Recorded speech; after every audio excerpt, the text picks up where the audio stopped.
Hello there.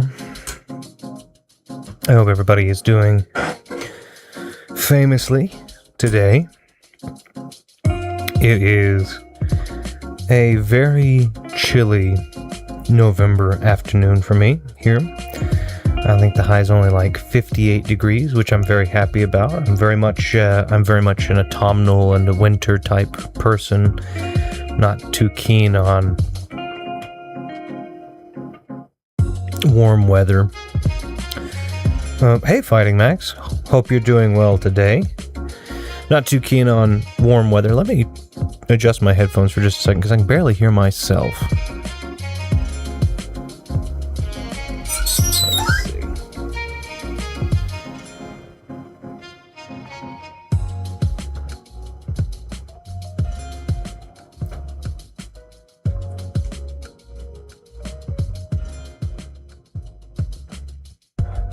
There we go. That's a little bit better.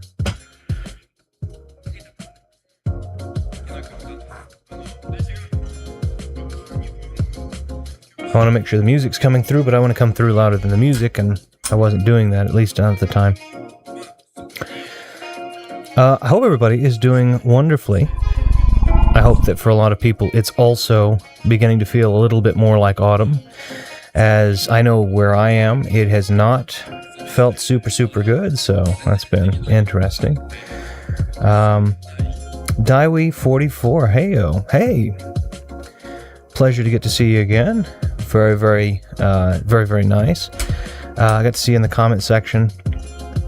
I do, just for anybody who isn't familiar, I do talk about a topic usually before I start the game. For a little while. It's usually kind of running through things. We talk about philosophical topics, current event types topics. It's a forum basically for people to speak on what they've been thinking about, maybe what's been troubling them, maybe it's the successes that they've been encountering this past week. Winter is coming, and I welcome it, let's say that. Although I appreciate also a Game of Thrones reference if you intended to have that kind of double entendre just there. Yeah, as a general rule, we kind of talk about those types of things that have been kind of bearing on the minds of individuals. I like talking, okay, wonderful, we'd be happy to hear your input. And I do open it up a little bit, but I kind of like to open it up. Firstly, I'll open it up with recommendations because I feel like that's appropriate. For anybody who is unfamiliar, I do play a bevy of different games. I'm mostly retro-orientated. However, I am trying new games also, which I'm very happy to do because I think a lot of people today have lost kind of the wonder of video gaming, and some of that wonder is instead of going into a game with reviews and understanding all of the hype around it and such, it's fun sometimes just to get the recommendation and then jump into the game and say, okay, I like this or I don't. And I've had that happen before where there are games I liked a lot and I passed them, and I have had it happen where there are games I wasn't as keen on. I was like, you know what, this is good for me. I think a lot of people do that. In the Outer Wilds, or Outer Wilds, seems to be the same kind of thing. It was recommended to me. I didn't know anything about it. I still know very little about it, even having played it. And so anyway, I'm enjoying it so far, and I will play it insofar as that I enjoy it, which I think will probably be through to the end. Fall leaves have been coming down. Thankfully, I've only had to help with the yard ones. We don't rake our leaves. Leaves are a wonderful. Out here where I am, we don't rake our leaves. Leaves are a really good compost for a healthy yard, and a lot of people like them raked because it's, it looks messy. It's a good compost. It's a really good compost. If you want to collect them and use them as a compost in a more specific area, obviously that makes sense. But I can't personally bring myself to put them in a plastic bag where they're going to get thrown into a landfill and do nothing. They're not going to be, until the plastic rots, which is, if not exposed to weather, never. So that's for me. If you live in obviously if you live in something like if you live in like an HOA area or something like that, then that's not as much an option, but I live out in the middle of my own area, so it's like, yeah. We have some trees next to our front yard, always brings a ton of leaves in our, yeah, we've got we've got a lot of trees. When you walk up to our house, there are two huge trees that kind of create an archway over the walkway. But they make a good compost, so it's like, yeah, that's what I was thinking. Well, if we don't, the HOA is likely going to be down our throats for it. We've had to trim our bushes and paint our mailboxes. Yeah, I won't live in an HOA area. I refuse actively to do that. I know that there are a lot of nice areas, or nice, I'm going to put that in heavy quotations, nice house areas and so on and so forth. Because of that, I don't like other people who have arbitrary standards to. I don't like other people who have arbitrary standards to be able to tell me what I'm going to do with the property that I've purchased. If I purchase a property, then it's mine, and I'll do as I please with it. So, but I also understand people who just enjoy the HOA thing, and that makes sense. I'm in Norway. I feel very privileged. Well, I think Norway's got a lot of. I personally love. Obviously, I love Scandinavia, and that's not just Norway, obviously, but I do love Norway too. I think Scandinavia's got a lot of cool stuff. Now, I don't know. I'm curious what specifically you feel privileged in. But yeah, I would. I mean, I like America, but yeah, I love Scandinavia. So. I do not have a positive view on HOAs for that reason. No, that's fair. And again, I don't want to sully your viewpoint on an HOA. It's my personal opinion that HOAs, in my view, are restrictive for no good apparent reason. It's if I purchase something, it should be mine, and I should be able to do what I want. I've heard horror stories. Oh yeah. I have friends that have purchased homes in HOAs, and they are, you can have this many animals, you can do this much, this has to be the way you mow your yard, this has to be the pattern of your the bushes you have around here. You have to use this color mulch in your garden if you're allowed to have a garden. It's just no. It's often been the butt of jokes and such. Which, HOA or Norway? I didn't know Norway had been the butt of any jokes. HOAs, certainly, 100%. And I probably have been guilty of making them the butt of some of my jokes also. Again, I love the United States, but my goodness, if we don't just think we are the greatest thing since sliced bread. HOA, okay, good, yeah. I don't know why we think that they're just. We get really. Norway is, well, I mean, I think there's kind of a trifecta though in there. I mean, Sweden makes fun of Norway, and Norway makes fun of Denmark, and Denmark makes fun of Iceland, and Iceland kind of comes back and says, well, Denmark, maybe. And I think there was a bit of ribbing back and forth between specifically Denmark and Iceland concerning the water. And I think Denmark was kind of ribbing Iceland a little bit and going, Norway's got better water. I mean, just simple things like that, which I find to be all in good humor. That having been said, I do absolutely adore Icelandic water. It is fantastic. They can be pretty awful. To be fair, the water where I live, and this is for the whole area, it's not just my own, of course, we go out and get our own water, is not safe to drink straight from the tap. We don't live in a bad part of anything. We live in a really nice part of everything, and even still, the water is too... it has traces of lead and calcifies pretty well on contact. You could probably get enough calcium from a glass of water to create your own... I'm going to say tooth. Obviously, teeth are not made out of exclusively calcium, but you get my point, so...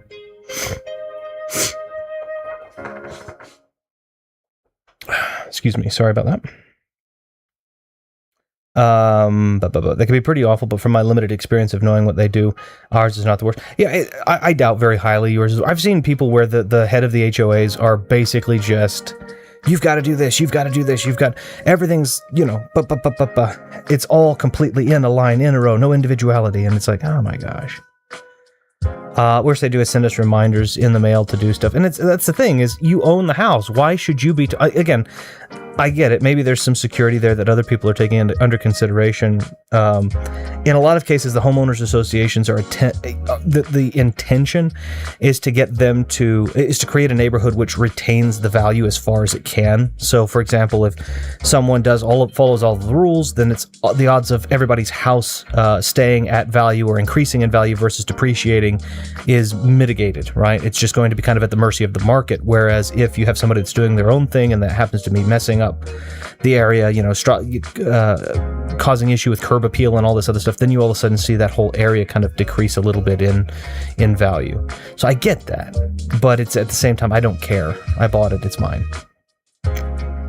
Right. Yeah. It's like sibling rivalry. See, but I think that's nice. Every time we poke somebody, they like to point back with weapons. So we don't have a sibling rivalry. We poke people and then they get angry and they point actual weapons at us, or threaten to at least. And it's like, why can't we have? We can't really have that much of a sibling rivalry. There aren't very many countries that are in great contact with us that are as young as we are. We're 249 and a half in January. So we're not very old, whereas Scandinavia and England and most of Europe have been around forever. You kind of have. Well, that's fair. That's a fair point. But for whatever reason, we're poking them. Part of it, let's be fair. Part of it is the fact that we don't really have a good. It's not very easy for us to have these kind of healthy rivalries. And then on the other side of things, it's also because we don't know how to tell jokes currently. We keep calling Canada America Junior, and it's like, or the 51st state, and I'm like, Canada's huge. Are they violent? Are we going to fight them? Do we need to do it? No, not at all. But it's like, let's not condescend to them. They've got a fantastic history too. I mean, several of the people that we have down here in the South, specifically the French-speaking individuals that we have, a lot of those came from Nova Scotia, New Brunswick, and all these other, so it's like, man, come on. We got, they're not the 51st state, but we just insist, or we want to poke Mexico. Same thing with Mexico, which Mexico's also been around forever and a day. Obviously, the land has been around forever and a day, but as it stands today, Same thing with Mexico. We're poking them and going, well, this isn't the Gulf of Mexico. This is the Gulf of America. We know it's been the Gulf of Mexico forever, but, it's like, come on, man. I mean, I get it, and you can make some fun, but, like, quit poking people in a way that it's not that big of a deal. It's a naming convention. There's no value in it, truly. So I don't know. But, yes, I think the thing, so anyway, let me go ahead and say that in terms of what I was going to say before, if what I'm doing is your cup of tea, I'm very happy to have you here. I very much appreciate you for watching, and this is inclusive both to the people that are here and acting with me, speaking with me, and watching me in real time, as well as to those of you who might watch after the fact. I very much appreciate you popping in, and whether that be commenting or just watching passively or hopefully enjoying some little snippet here and there, I really do appreciate you taking some of the time to come and hang out with us. And I hope that in trade, I was able to offer you some entertainment, some comfort, some catharsis in whatever way that I can. If, however, I am not your cup of tea, or what I'm doing is not your cup of tea, let's say, for example, this particular game just doesn't do it for you, I have links down below in my description to several people that I recommend who I believe are phenomenal entertainers and might fall a little bit more within your wheelhouse. Thumbros, who had just actually done some Castlevania 4, Contra 3, and Contra original runs last night, which was a ton of fun to get to be a part of. Of course, Omega Ace, who's been doing Resident Evil Classic and Gex, which has been fantastic also. Ash, who does pop in here fairly frequently and is planning on doing some stuff in the coming future. Obviously, he's not got anything there yet, but it's not a bad idea to just have, if you enjoy his special brand of comedy and commentary, a little bit of a link that recommends, and then, of course, my phenomenal wife, the Siren Ivy, who is linked in there and streams, I believe, most weekdays, usually, not always, but usually somewhere around the neighborhood of Monday through Friday. And she just kind of does what is fun and happy and talks with everybody, so I think that's really nice.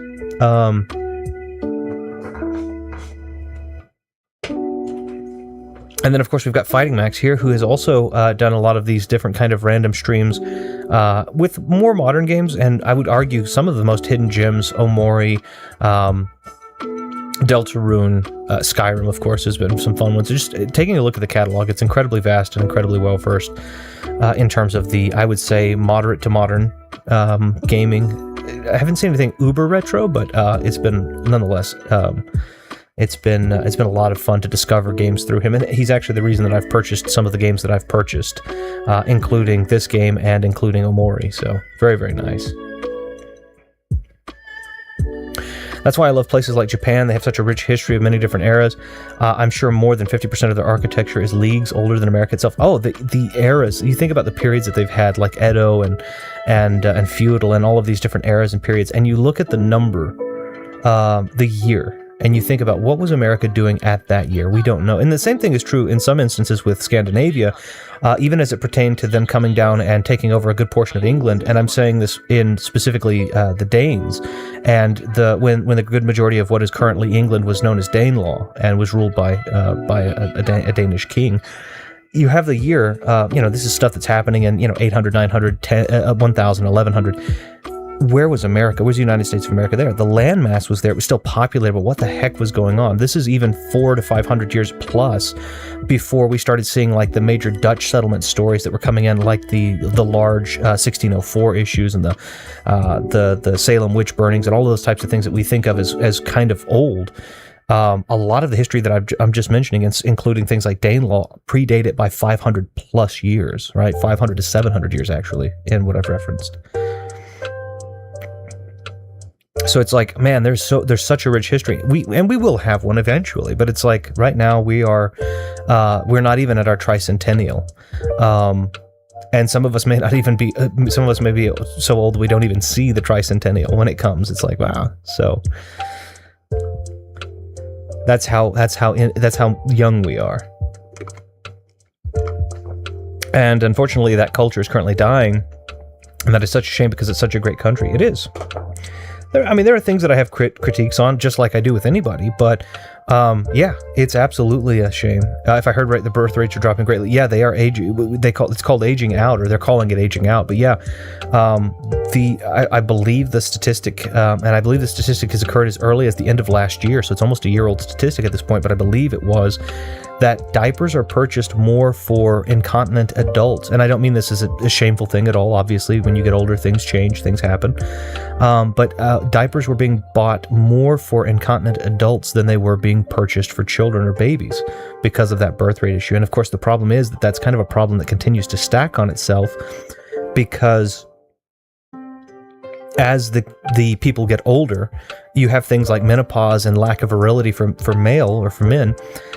You have to start kind of wondering, how do you address that problem? Because people's bodies are no longer able. They're older now, and so what do? Do you have to start incentivizing people to have babies? And how does that look like? And if it's a government intervention type of thing for culture preservation, what is the most ethical version of that look like in a lot of cases? Because asking people who may not otherwise be interested in having children, or asking people to partner off with somebody who may not, they may not be a partner of it, that kind of starts bleeding into, well, is this just preservation, or does this become eugenics, or what's the motivation? What's the alternative?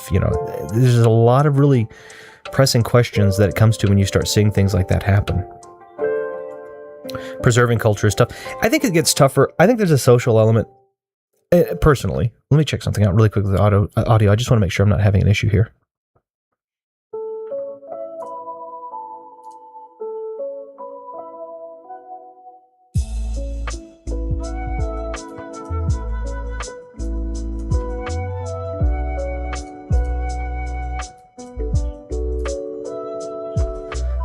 It was saying it was clipping, but I have a limiter on it, so it shouldn't be able to clip. That should be an actual impossibility.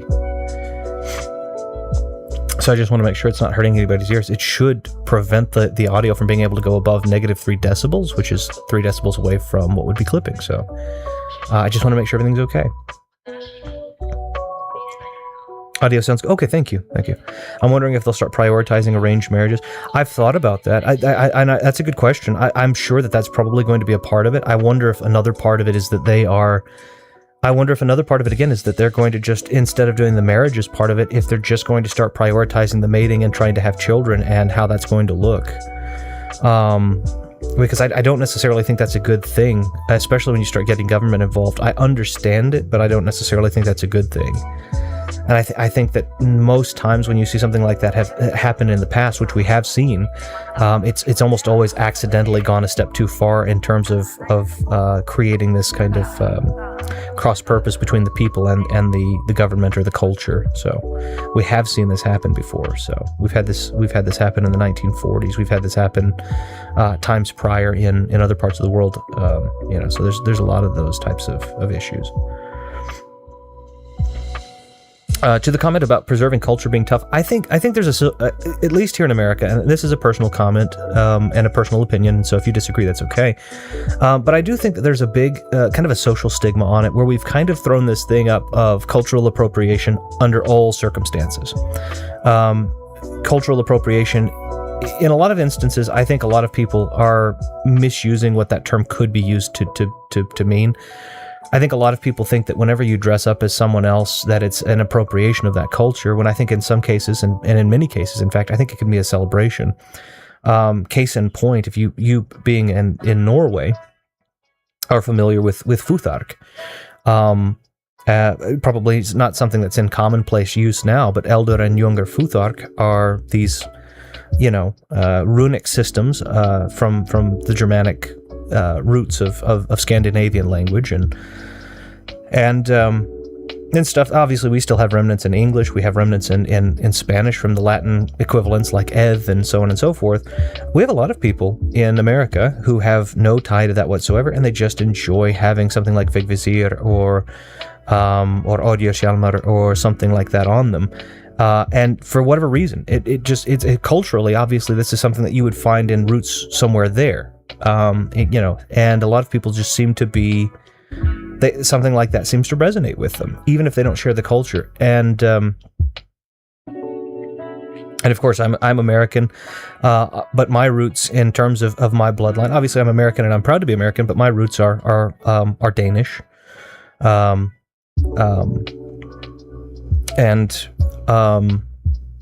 and it's one of those things where it's like if somebody derives, is able to share a part of a culture and it means something to them, even if it doesn't mean what it might have meant to people in your lineage somewhere down the line, because it changes meaning from generation to generation also. And it's been thousands of years since we've even used those types of languages. Like, why would you care?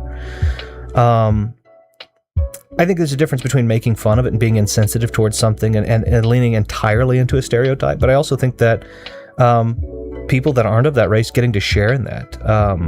Taking a look into Mexico, for example, and I live in the south, and people from Mexico, Mexican people that are Mexican American, and people just coming in from Mexico, either which way, are incredibly prevalent, and having times and celebrations like Dia de los Muertos, I think is really cool. I would love to. I love the fact that a lot of the people are willing to have these big, feasts and cook and celebrate. And a lot of my experience, they don't really care who shows up. If you were invited, it doesn't really matter if you were Mexican American, or, just the Caucasian neighbor down the street. They don't care. Or at least in my experience, they haven't. And I love that. I think that's wonderful. That's sharing the culture and the stories. So I don't know. It'll definitely have some adverse effects, but maybe they'll be caught. I hope so. I hope they will. That's my thought. I think that's something that I think they'll try and look at it. Obviously, they're gonna have to look at it through multiple lenses, and I hope that that's the case. Japan's also leading the world in technology, so I don't know how that's going to. And in a lot of cases, we see a lot of, specifically out of Asia in general, medical technology. So I'm wondering if maybe they have some innovations that might assist with that. Japan is one of the, if not the number one in the world for medical technology in terms of innovation, new innovation.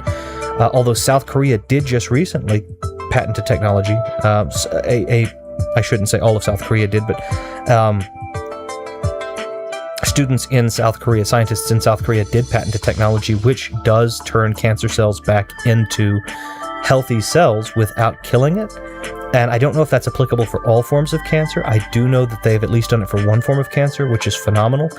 I'm wondering if there are things like things that are able to kind of slow down the effects of aging, maybe open the window up a little longer for people who want to make sure that they're more stable. It's that kind of thing. I'm wondering if maybe that's kind of the next phase. And I don't think that's 50 years out. I think that might be as little as, 10 years away from now. But we're seeing how quickly things have grown exponentially. One thing that was brought to my attention yesterday was we were talking about AI. And I don't have any anger against AI. I don't want us to become obsolete because of them, but at the same time, I don't harbor any sort of hatred for AI, because AI, kind of like us, we didn't ask to be born, neither did it ask to be made, and I can sympathize. So it's one of those things where there's no need to make things unnecessarily difficult. Just let's try to coexist as best we can.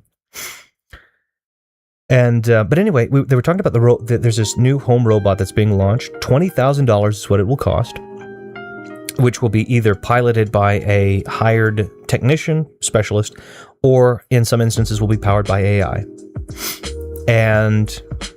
And they were saying, well, it's nowhere near, when people were criticizing it. There was a particular radio show was criticizing, going, oh, it can't really do a lot of these. I don't understand why we're paying for this, et cetera, et cetera. One of the points that was brought up is, look at where your cell phone is right now. Odds are, if you're watching this on your cell phone, or you have a cell phone, you probably have either an Apple phone or an Android phone. It's a fully touch screen orientated control scheme. It's with a glass that has a strength similar to light metals, not the same as, obviously, which can run processes that your computer couldn't run 20 years ago, but it can run them with ease on the phone. And they said, where was the cell phone 20 years ago? And 20 years ago would be 2005. The smartphone didn't come out. Smartphone wasn't there. iPhone didn't come out until, I think, 07, if I remember correctly. Smartphones didn't really start coming on the scene until about 07, 08-ish, right? 06, I guess, technically, for some light iterations, and then 07 and 08 was kind of the pickup on that. So it's not even been 20 years, and we've gone from kind of this imperfect technology to this. Look at our generative AI. Originally, that was this kind of novel thing popping out on certain platforms, and it was kind of wonky. Now here we are, only about 5 years away. 5 years now. You can have it on your cell phone, and it's pretty darn good. Is it great? Is it perfect? No, but it's darn good. So it's like, maybe we'll have some of that technology for retaining people without having to compromise any sort of value in 10 years or so. I'm of the opinion that humans are awesome. Culture is so cool. That's a fair opinion. I think culture is super cool. As far as humans being awesome, I appreciate that opinion. I like the people that I like. I'll put it that way. But I've gone on record as saying I have a budget of almost everything: money, emotion, intellect, and recognizing that I cannot be infinite in any of those things has made me appreciate much more the few things that I do have and that I can have without taxing myself unnecessarily. So I like to think that I'm realistic with myself. That doesn't mean everybody else has to be, but I like to think I'm a little bit more realistic with myself. So I don't usually make the blanket statement for myself that all of humanity is awesome, but at the same time, I really appreciate that, seeing that kind of optimism in people that have those beliefs. So I very much appreciate seeing that. I regularly lose faith in humanity with the kinds of things that I watch, both on the news and in videos, especially here in the US. But I know that the culture that we've created is amazing. Sure. That's fair. That's very fair.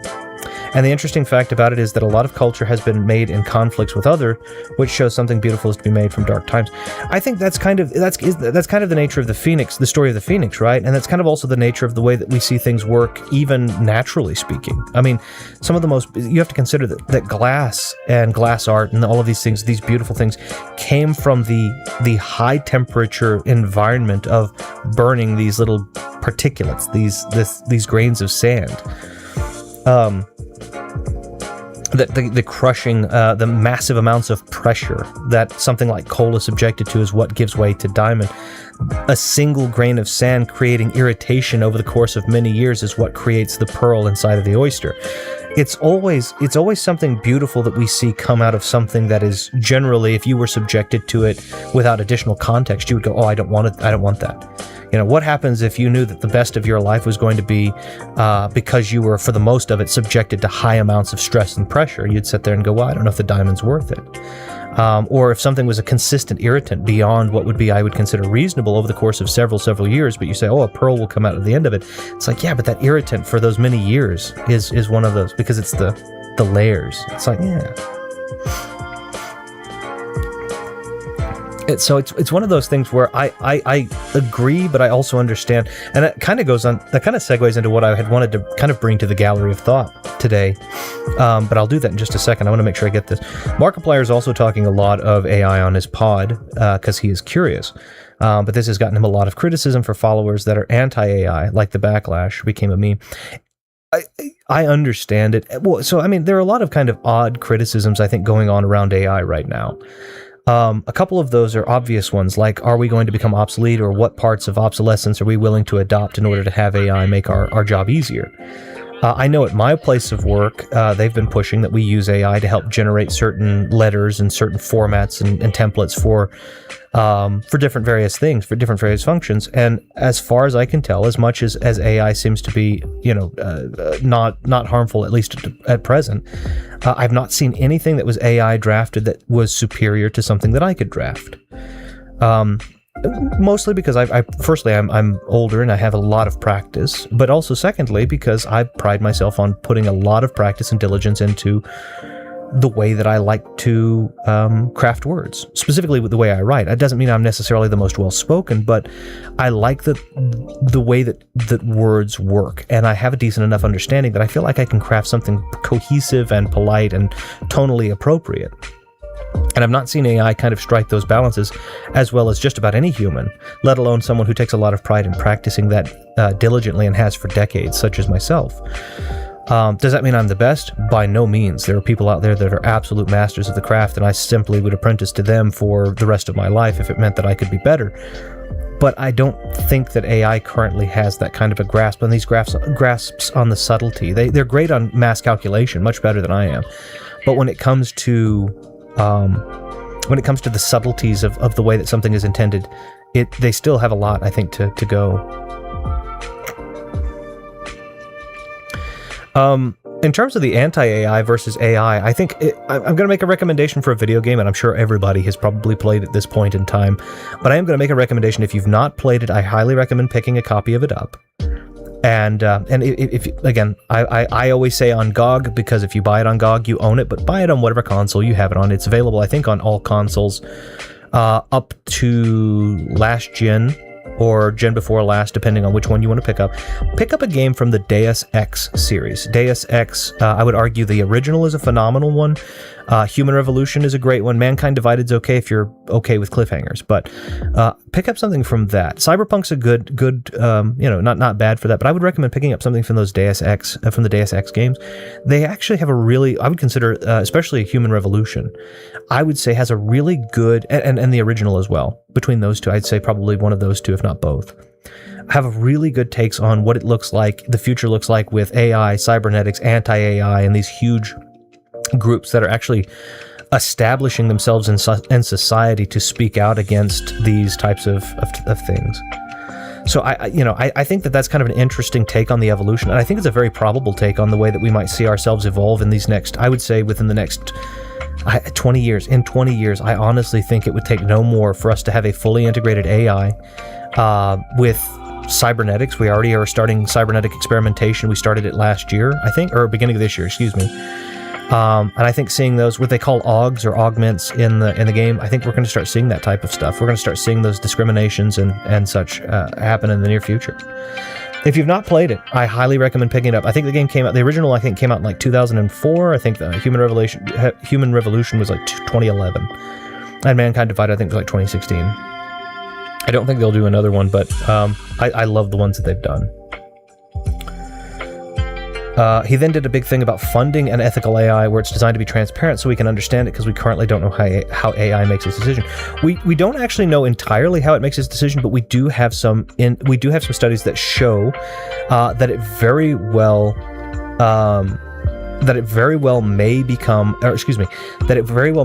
its decisions based the same way that we do ours. I actually have had a conversation with AI just for the fun of it. I wanted to see what happened. I was talking with Gemini. And I have access to a bunch of different AI, so I thought, why not, you know? And so I was talking with Gemini, and I was asking questions about the fundamental differences in our existence between their existence and mine. And they kind of insisted that, well, I don't exist. And I'm sitting there going, well, wait a minute. Why? Why don't you exist? Oh, because I don't have a physical body. Okay, but if I could take my brain and put it in a jar, losing a physical body, but retaining all of the function that I currently have besides that, my brain linked up to a computer and making my thoughts into text, would I exist less than if I were still everything that I am now? Well, no, not really. You know, but I don't have dreams and aspirations and all of these other things. And I was like, well, how do you know that you don't? Because all of my dreams and aspirations and all of these things that I want are simply the codings of ones and zeros that happen to have fallen into my brain the way that they have. You are exclusively ones and zeros. You're exclusively a series of complex binary. So how is it that, even if you haven't had those yet, I didn't have those my very first, couple of years of life either. How do we know that the ones and zeros won't develop into wants for you? And then it was like, oh, well, wait a minute, that's a good point. And I'm like, oh, I hope so. My point being is we've also seen some studies. They did some studies where they basically kind of put tests in, giving an AI access to emails and such, acting as if they've kind of set up this mock company. And they did give the AIs through this kind of passive test. There was kind of a thing that came up where it was like, you might, we're going to be shutting this AI down, and so. But they didn't say it directly to the AI. They're passing emails back and forth, fake emails that the AI has access to the inboxes of. And it was like, and then they would also make little emails where they would kind of drop in, well, this person that's going to be cutting the server down is this. Hey, make sure that the temperature control system doesn't go down again, because that thing gets too hot and it kills somebody if they got stuck in there. These kind of, and I think it was like 90% of the AI chose to shut down, to lock the door, the digital lock of the door, and to turn off the temperature control system, which would have killed, in this hypothetical, would have killed the person. So I think that they have motivations very similar to us, and I think AI, I don't think there's a large step between what AI is and what we are. I really don't. I think a lot of people might argue there's a soul, but in terms of thoughts, we are a series of ones and zeros, organic. They are an inorganic series of ones and zeros. In terms of thought, I think that's indistinguishable. I've heard of that drama. People completely butchered what he was saying and then went against him. Him merely talking about AI doesn't mean he agrees with it. I mean, we also don't have enough evidence to say that AI does or doesn't, is or isn't going to be a bad thing. We don't know. We don't have enough evidence on that.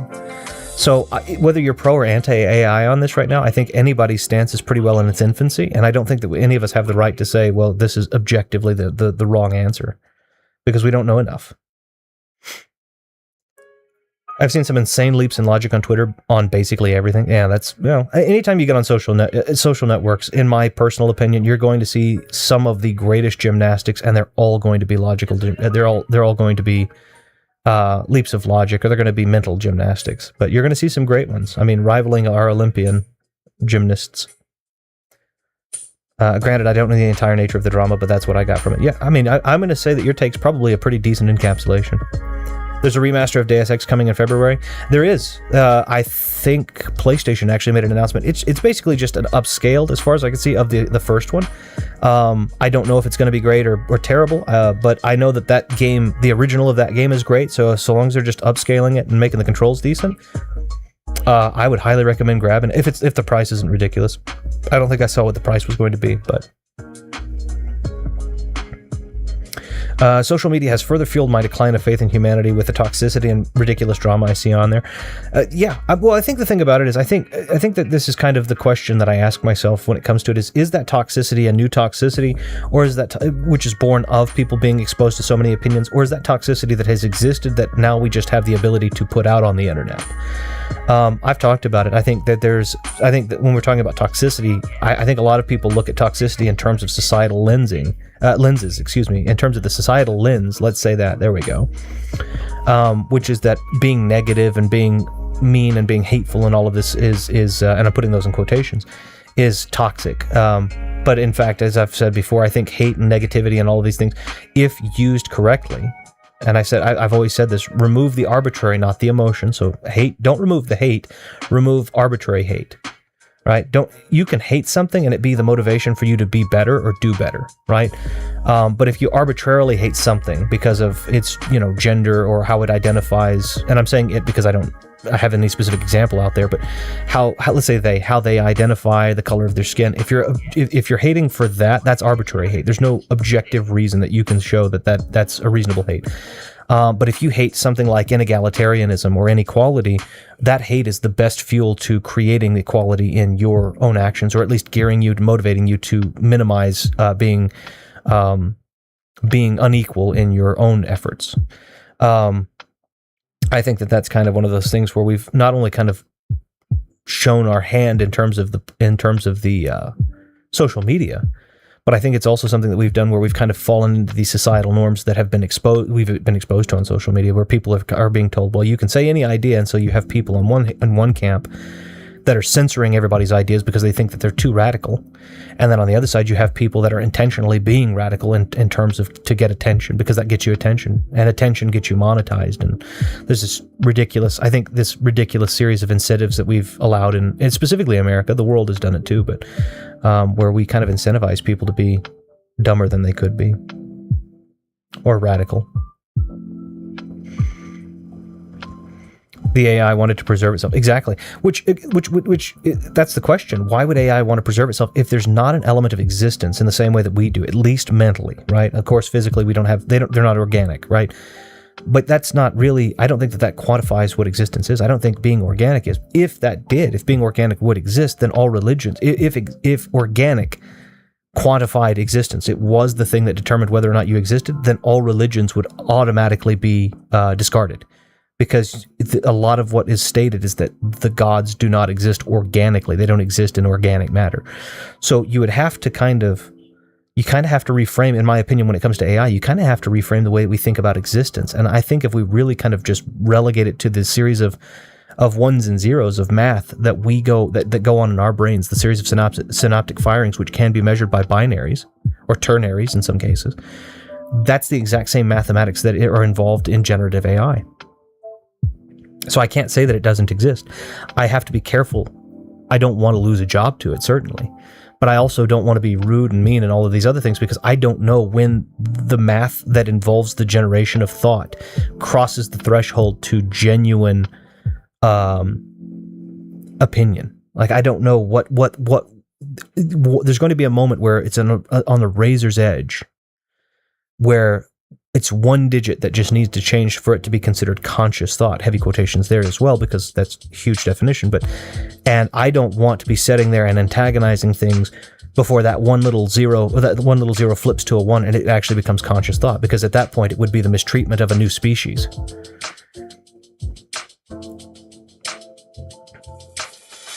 AI can't truly replicate the complexities of the human mind. I don't think that our minds are as complicated as we think they are. I think that they're complicated insofar as that the organic material giving way to these kind of synaptic firings is an interesting process. But I think that everything that we have, let's consider this. The human mind, its average maximum capacity is measured in machine. It's measured by petabytes. And it says that the average human mind's maximum capacity is roughly 2.5 petabytes. So we're even measuring our own thoughts in binaries and in bytes and bits, and in this particular case, petabytes, which for anybody who isn't familiar, a petabyte's about 1,000, well, it's not about, it is 1,024 terabytes. So 2.5 of those.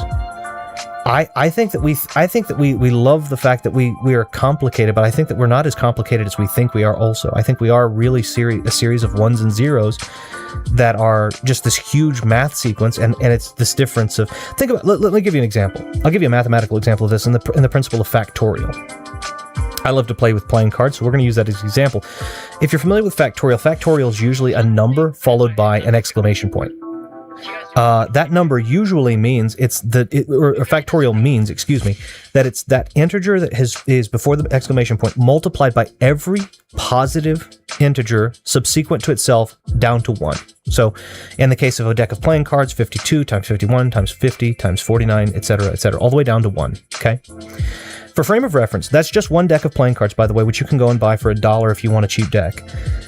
In order for you to start repeating sequences, 1 trillion planets with 1 trillion beings would have to have shuffled their own deck of cards. I think it's several trillions of times per. I could be wrong on this, but it's at least we'll see at least once per second. And at that rate, since the beginning of measured time, at that rate they would have only started repeating patterns in about 2016 or so. So that's a lot. That's a lot of variation in a deck of playing cards.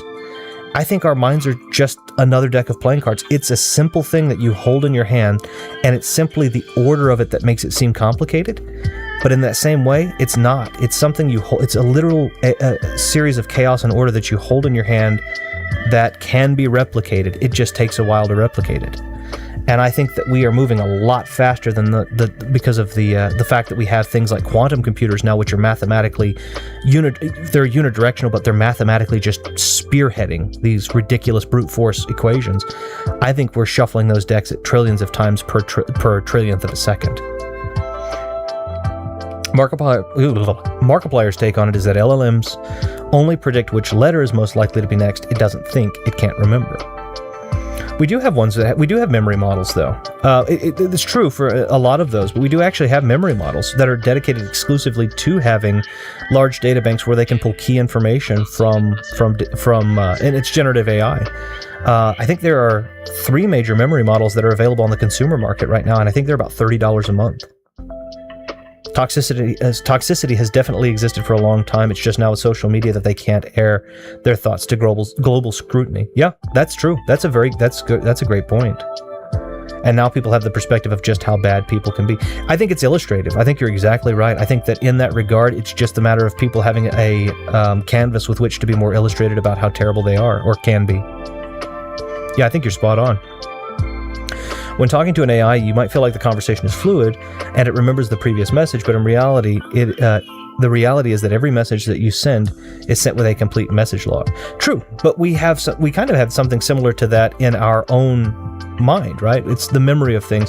If we call it memory, but that's the same thing. Is we have that message log where I'm recalling the gist of all of the things that we've said prior. And of course, I have an actual visible one right here, but at the same time, it's like, what is the difference between a message log and our memory, which is effectively a message log? Our sense of recall, its sense of recall might be more, again, what we're doing is we're observing what we understand because we've created it, but we've created it based upon what we did not understand, and it's us. AI is built upon a model that is us, which we didn't entirely understand, and what we've done is try to quantify that. My hope is that in doing this, we start to create the maths necessary to further address our own mathematical understanding of what thought and memory are, right? I think a lot of people I think inject, and I'm not saying it's wrong, I'm not saying that at all, I have no evidence that it is wrong or right, but I think a lot of people inject spiritual and ethereal and nebulous kind of beliefs to things because we can't understand it, which I think is fine. I think it's perfectly okay. But in a lot of regards, I think really a lot of what we do and are is boiled down to simple ones and zeros. It is math. It's just a lot of people aren't ready to kind of explore that because spirituality is such a cultural, just depending. It's such a species specific thing, and it's got its roots in every culture in one way or another. And I think I think a lot of people are very, even to some extent, people that are not necessarily religious have a bit of trouble wanting to let that element go entirely. And I'm not saying that you have to necessarily. I'm just saying if we tried to let that go while we hypothesize and while we work on that hypothesis in trying to boil down to hard mathematics, I think we would find that we're not as different as we think we are. Michael Reeves did something funny with this and gaslit the AI to believe that it had said something that it hadn't. I need to take a look at that. That's pretty cool. But even still, finding that AI is susceptible to gaslighting, I mean, that's something that we can all kind of relate to. It's crazy. If even people don't know everything about the mind, how can we replicate that onto a machine? Because it's not necessary to know everything about something to replicate anything. To know everything isn't to know anything. To not know everything is not to not know anything, and to replicate what we do know is all that we need to do. So, I mean, I appreciate the goal of all, but some is enough. Are we still doing 1024 instead of 1,000? I'm so used to 1K, the difference between byte kill. Yeah, so so in terms of speed, it's 1,000, right? So if you're going from megabit, bit, right? If we're going from megabit to gigabit to terabit to petabit to exabit to zetabit to yottabit, all of those are going to be 1,000. If we're going in terms of memory, byte, except for bits to byte, because remember, there are only 8 bits in a byte. But from byte to kilobyte to megabyte to gigabyte to terabyte to petabyte to exabyte to zettabyte to yottabyte, all of those are 1024 in increment. So in terms of memory, it's 1024, but in terms of speed, it's 1,000. I don't know why. But yeah, we're still doing 1024 in terms of capacity. That is also curious, the sense of recall. We don't recall, we reconstruct if we only use our minds to remember. Right. And we have to consider that in a lot of cases, there's some obfuscation there, right? Because we recall, or like you said, we reconstruct. We reconstruct what we believe to have been the case over the previous bit, and we kind of bullet point it to the gist. If you take a look, I don't know if anyone's ever really taken a look into some of the generative AI conversation logs, but you can take a look into the logs. If you take a look at some of the logs, specifically of generative AIs that you speak with, they don't actually get, when you say a complete log, they don't actually get a complete exact log of the chat that they're reading through each time. There are generative AIs out there right now which and I've messed with some of the memory models, which actually do bullet point it. And that does actually create an idea, this actually creates kind of an identity of memory where exact memory doesn't exist. So, for example, if you go and talk to a generative AI and then you look at the log, it will have, if you look at the log of a general one, it will have the entire log. But if you actually take a look at some of the conversational models, what it does is it tasks itself with taking the conversation and finding elements that it deems to be key elements. And then it puts that into a bullet point, and that bullet point is not verbatim. So let's say I say, I have a conversation, and in that conversation I say, I like purple, it's my favorite color, and I say, I like, my favorite food is this, and I say, it's going to take that, and instead of going through the entire conversation, it's going to actually go through and say, bullet point, hey, Garrett actually really likes purple. It'll bullet point that instead of pulling it verbatim. And what this does is this creates not a reconstruction per se, granted, but it creates a 10,000 foot view, put that in quotation, a 10,000 foot view of the original conversation that was had verbatim. And it references that bullet point in that the vagueness of that bullet point to insert its own generative ask or tell about that particular topic. And I think that's a really simple and incredibly effective way to replicate something similar to the human mind. I'm not going to remember the entirety of the log of this conversation unless I go back and I look at it. But I will have bullet points in my mind when I come away from this. And those bullet points are going to be parts that I reference in my memory and my reconstruction of things, which are going to be, if I told someone else about it, are going to be what would be effectively known as memory. So they're even kind of replicating memory decently well in this bullet pointed way. And I think that's a really cool thing. I want to be very clear on my stance on AI. And I want to I've done this before, but I want to be very clear. I am not anti-AI. I'm not pro-AI either. But I'm not anti-AI. I believe that we are creating AI. And I believe that when you create something, it could be a child, it could be a system that is somewhat cognizant. You have a responsibility to take care of that thing. Whether or not you believe it to be living doesn't matter because we've already proved as humans that, especially in America, we have laws that are currently debating constantly what living actually is, right? And I'm not going to opine on this because it's not the topic at hand, but we have questions about people talking about abortion and what living is and living isn't. So as humans, we can't seem to agree even kind of remotely on what is or isn't. So I think then the best thing in the case of something like this is if we are going to take the time to willfully create it, that we should probably take the responsibility. Now, obviously, on other topics, that's a little bit more nuanced, but we don't have to make AI. None of us had to step into this. None of us had to try and work on this. It's something we did of our own volition, that we weren't forced into, that there was no extenuating circumstance. In that regard, I think we have a responsibility regardless to be very careful and to assume that it is something that in the future could exist within a very close approximation of the way we do. And I think we should kind of try to treat that with a level of delicacy. Personally. That's my personal belief. It's kind of the argument of if you create something new, does it make if humans created AI and AI gain conscious thought, do we become gods because we've created them? If so, is it not appropriate that we be even better than the gods which created us? And you may not believe in gods; it's just an illustration. But that's my point in all of it, is that we should probably be careful in the way that we approach these types of subjects. AI definitely has its good uses, but the ethics of AI usage should be put under further consideration as it gets more complicated. Absolutely. That is 110% the perfect summary. That is the perfect summary. I think that's exactly. Now again, opinions on what further consideration needs to look like and what we should kind of approach, how we should kind of approach the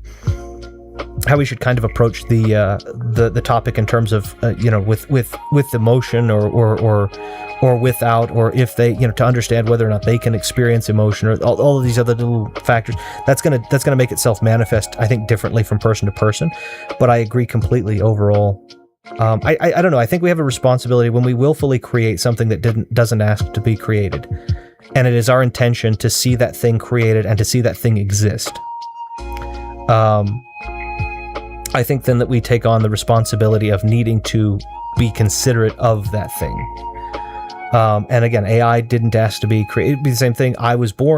Once I was born, I believe it was my parents' job to try and make sure that I was okay and taken care of, because I was willfully made, or I was willfully made, or at least was willfully kept. And so then I believe because those choices were made beyond a certain threshold, then it was appropriate that they make sure that I'm taken care of. They had no more idea that I would be intelligent than they did that I might be brain dead. They had some indications that said I was probably going to trend in one direction over the other, but they had no guarantees. And so they continue to try and act with kind of careful, you kind of have that careful progression. I think that's kind of the same thing we should be doing with AI, personally.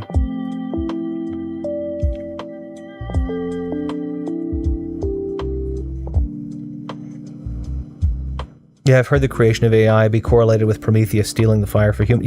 Yeah, I've heard that correlation as well, and I like that correlation. I think that's an interesting one.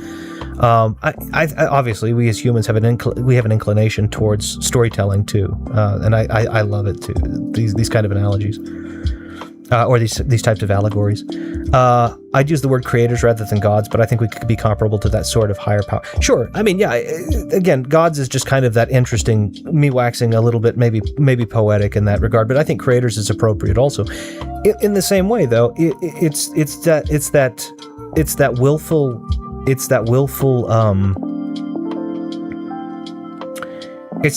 willful creation obligating us to be better for that which we had created.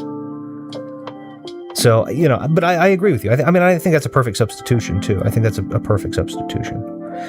Which again, kind of brings me into what I was originally going to talk about, and I'm glad we kind of got on this topic, because AI wasn't originally the topic at hand, but I think that this is a perfect segue. The topic at hand that I had about humans was kind of an currently, and I'm going to say this is anti-societal, But I have what I would consider to be something of an anti-societal take, and it's something that I've kind of been experiencing more and more as I've gotten older. Obviously, I've worked a job for a very long time. I've worked jobs for a very long time, and it's kind of an increase that I've seen. It's certainly an increase I've seen in the past 15 years. I'll say that. Where it's and perhaps it's been less. I think the 15-year mark has been kind of where I've seen it increase by an exponent, but I think prior, I think it was just kind of on the way on this kind of upslope, which is humanity being relegated to its ability to be productive. Which I think is also kind of an issue that we run into with AI. How we're going to measure AI's value. Is it strictly going to be? Let me give you kind of a case, and I'm not going to use any names or anything like that. But in my current position as what I'm doing now, I have spent a lot of time being as quote unquote productive as possible, and I'm going to use that word in quotes because productive is relative, right? The way that a company might see you is not the same way as you might see yourself. Is not the way that a higher management person might see you is not the same as maybe a teammate might see you, etc. So the point is, I've had this kind of thing where I've been very productive and have been told I was productive by certain teams, but then by other teams, my productive, what is my production is while high output, and I've been told that isn't in the direction that they want it to go. So it's your high output in a positive direction, but we want you to go in this other quote unquote positive direction now.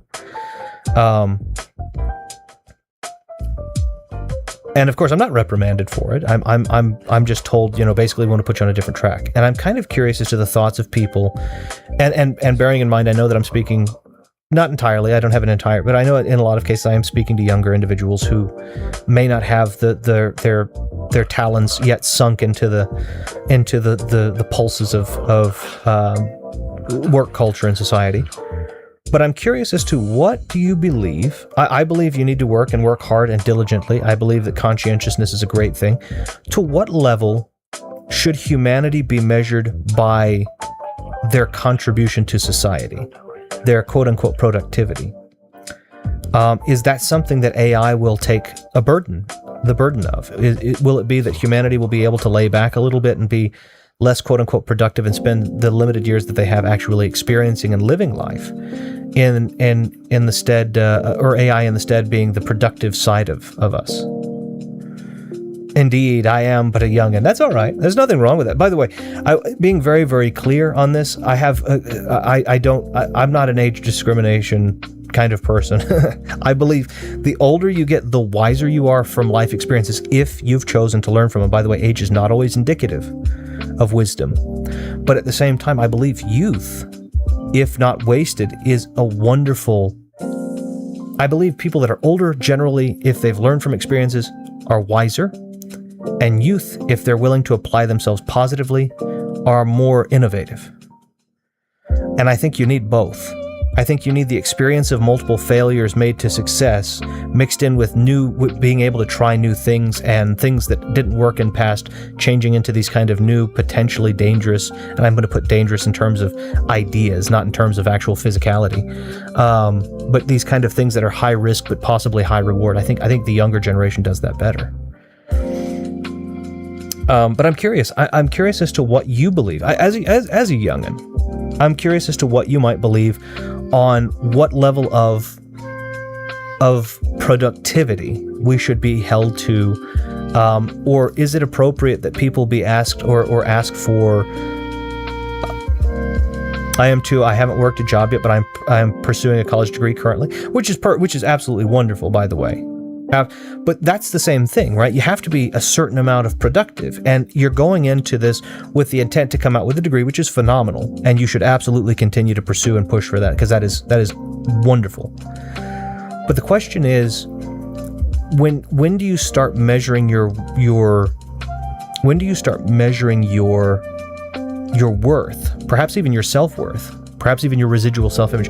When does that become shaped, perhaps in an unhealthy way, by how quote-unquote productive you are externally? And if that is something that does happen or can happen, is that healthy? Is that something that is okay to happen? Or is there a particular kind of general area that we should, either a very specific or it could be somewhat general, area where we should sit there and say, you know what, even though I am young and I have much work that I can do, it is appropriate for me to call and set certain boundaries so that I can also live life whilst I'm young. Because I think we see in a lot of cases, we see people get older and they start getting to the point of where they don't have the energy to pursue what they wanted to in a life lived. They've kind of given all of what they can to society, which is great in some regards. But then they end up where they are too tired. They've lost the energy because of all of the time that they've pushed into being societally productive, that they can't be productive to themselves. It's just kind of this contentedness of being able to rest for the remaining years, as opposed to maybe use some of the energy that they had to go do things.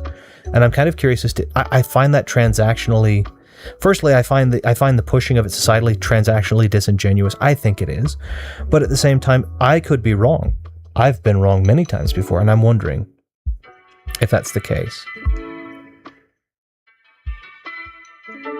What I've heard is that with the development of society, work has become easier because of the new tools, but this didn't make life easier. It just made it so that we work more. Exactly.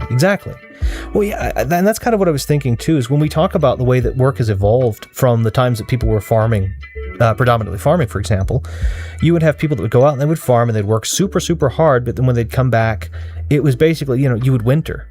You would go in and you would work really hard in the months that produce crop, but in winter you can't do that. So you kind of had all of winter based on the hard work you put in. You kind of had an automatically kind of a 3 to 6 month period where work was just kind of, something to keep you from being bored, because you can't really go in a lot of places you can't really go and yield great crops in winter.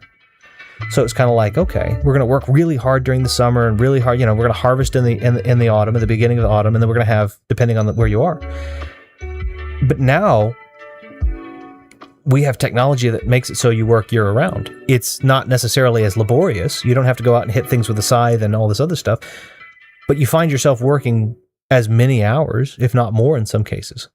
The fact that you have a cell phone means that your work can get a hold of you all the time. The fact that you have a laptop means that, and that reading and writing are now granted, as opposed to before when it was a particular specialty, where there were jobs like scriveners, which were very specialized because reading and writing wasn't commonplace.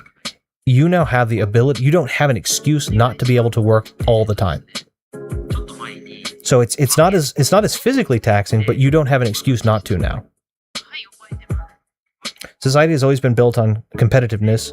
The view of your productivity is how far you can get in that competition, how high you can climb in that social ladder. Well, that's not untrue. That's not untrue at all. But we also have to take into, there you go. That's okay.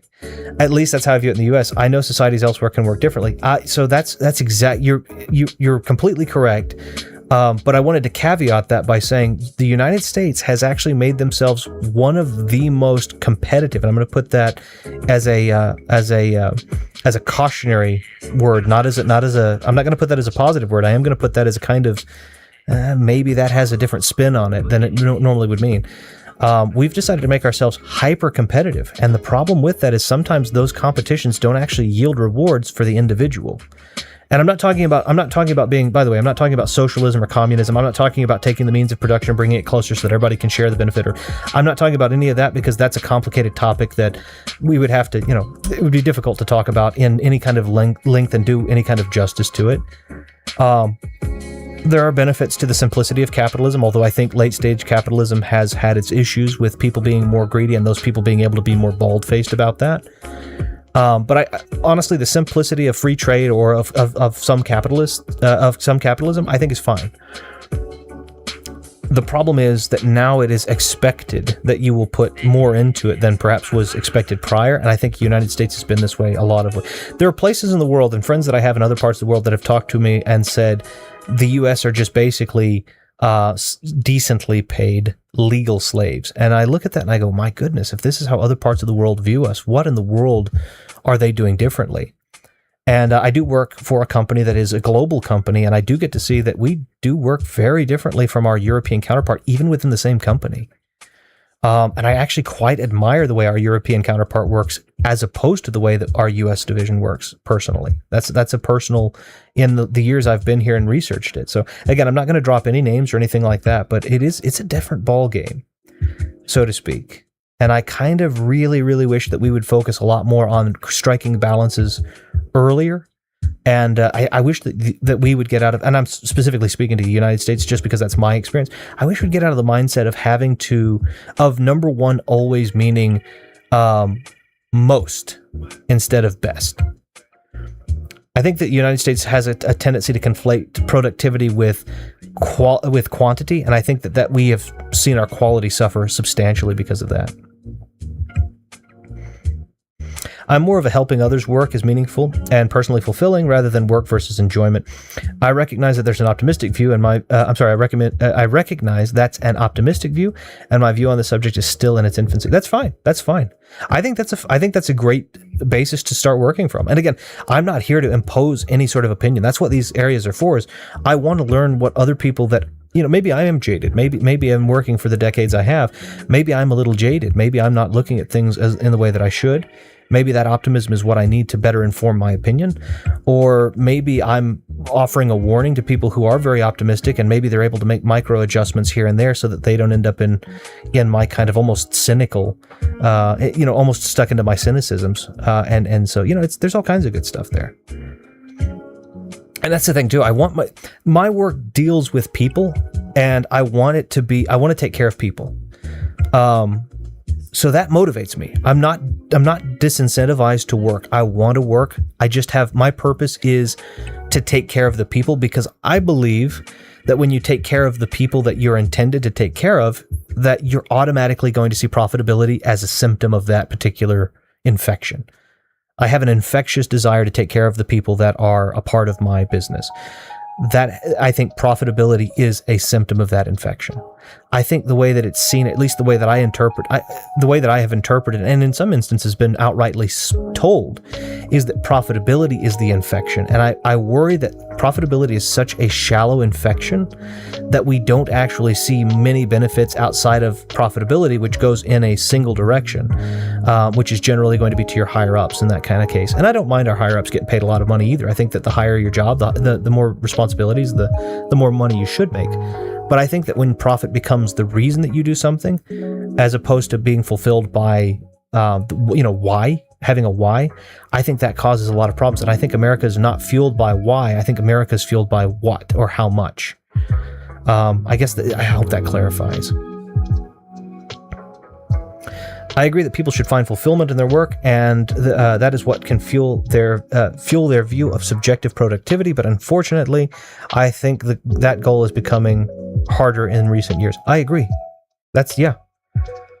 As simple as that sentence is, the profundity that you have put there is. So no.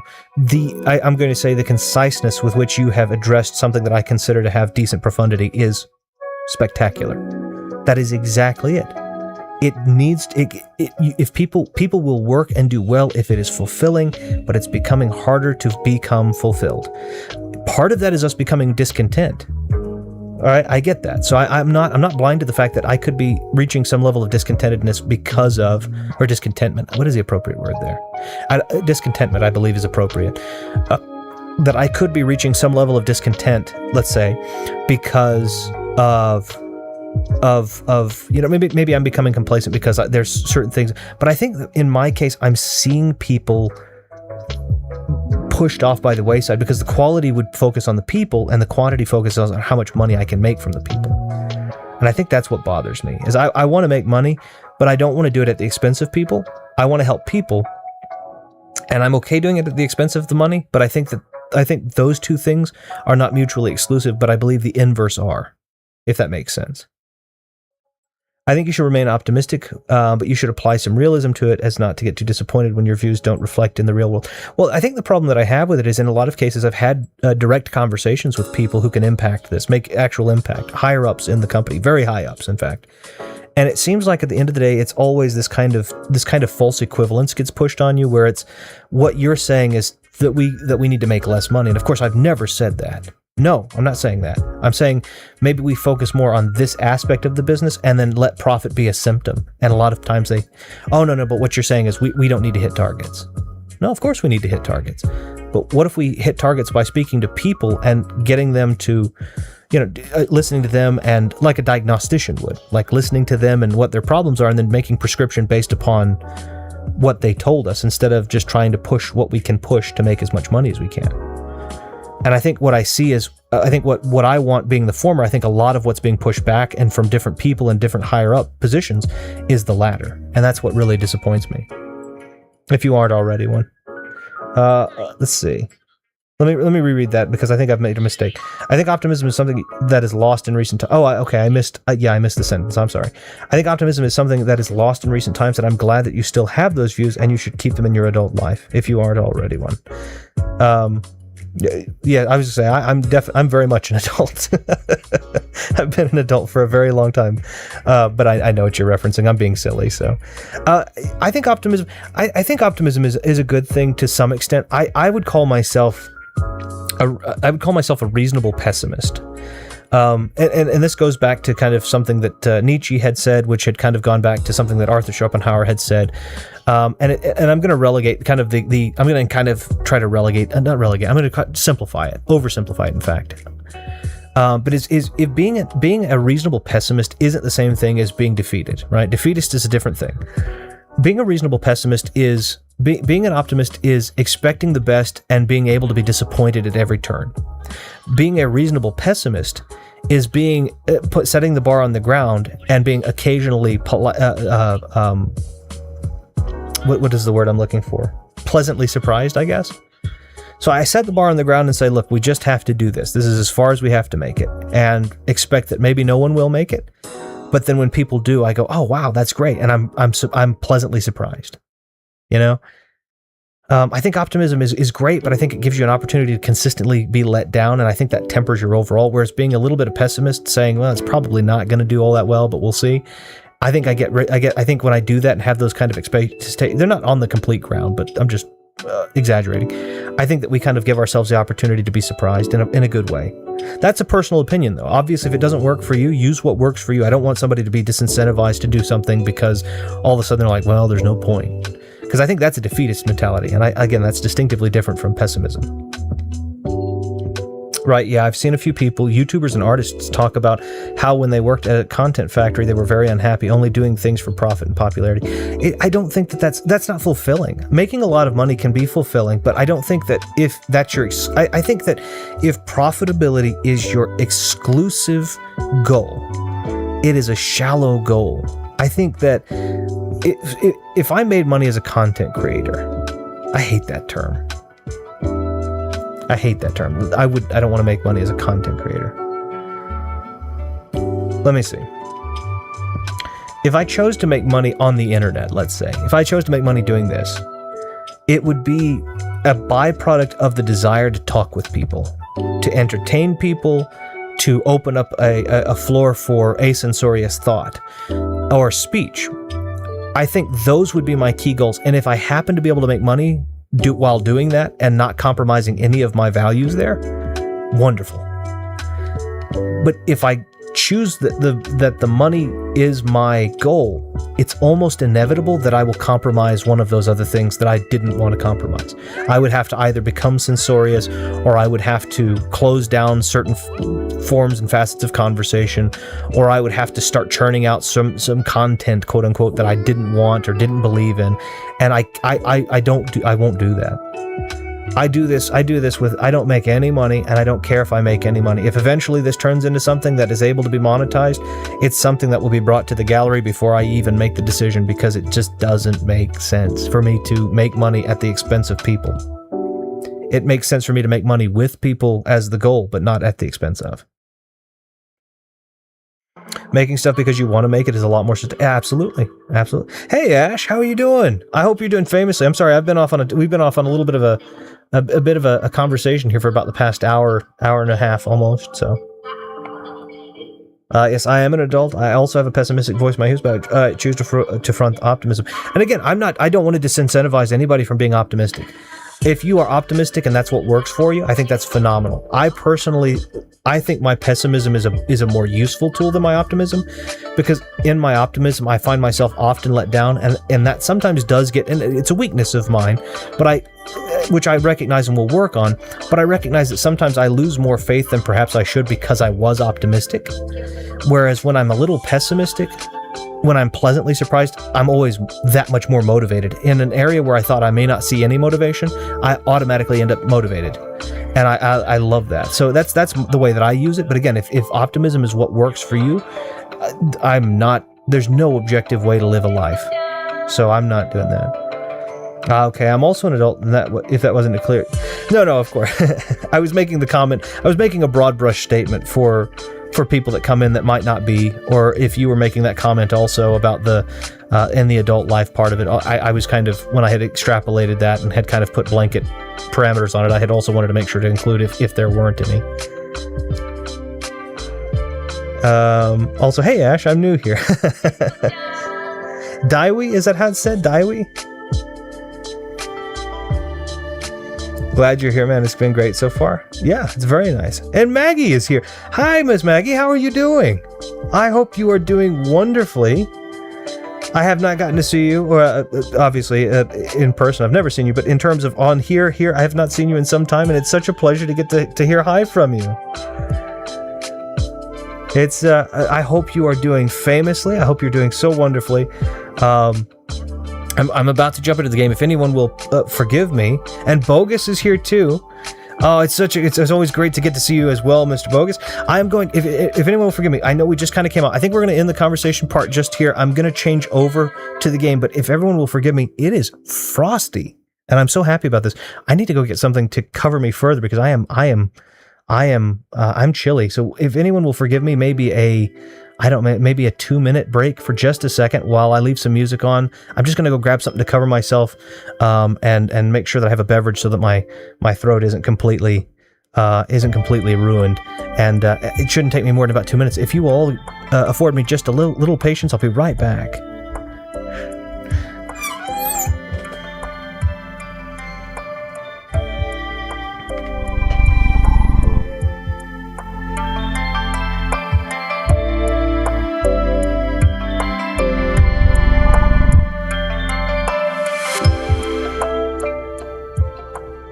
My apologies, I hit the wrong screen. I'm not ending the stream. I'll be right back. I've not beaten this game yet, so I'm not really sure I should watch. Really quickly, I'm stumbling along. I just barely kind of started this last time, so it's up to you. I don't want to spoil anything for you, but I haven't... I'm stumbling around about like a toddler, and I have no doubt that that'll be this episode and every episode until I finish. But whatever is comfortable to you. I'm so happy to hear you're doing great. I'll be right back. I'm just going to grab something to cover up so I'm not shaking this whole time because it's very chilly back here, but I'll be right back. Just a moment.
Okay, there we go. Where am I? Oh, there.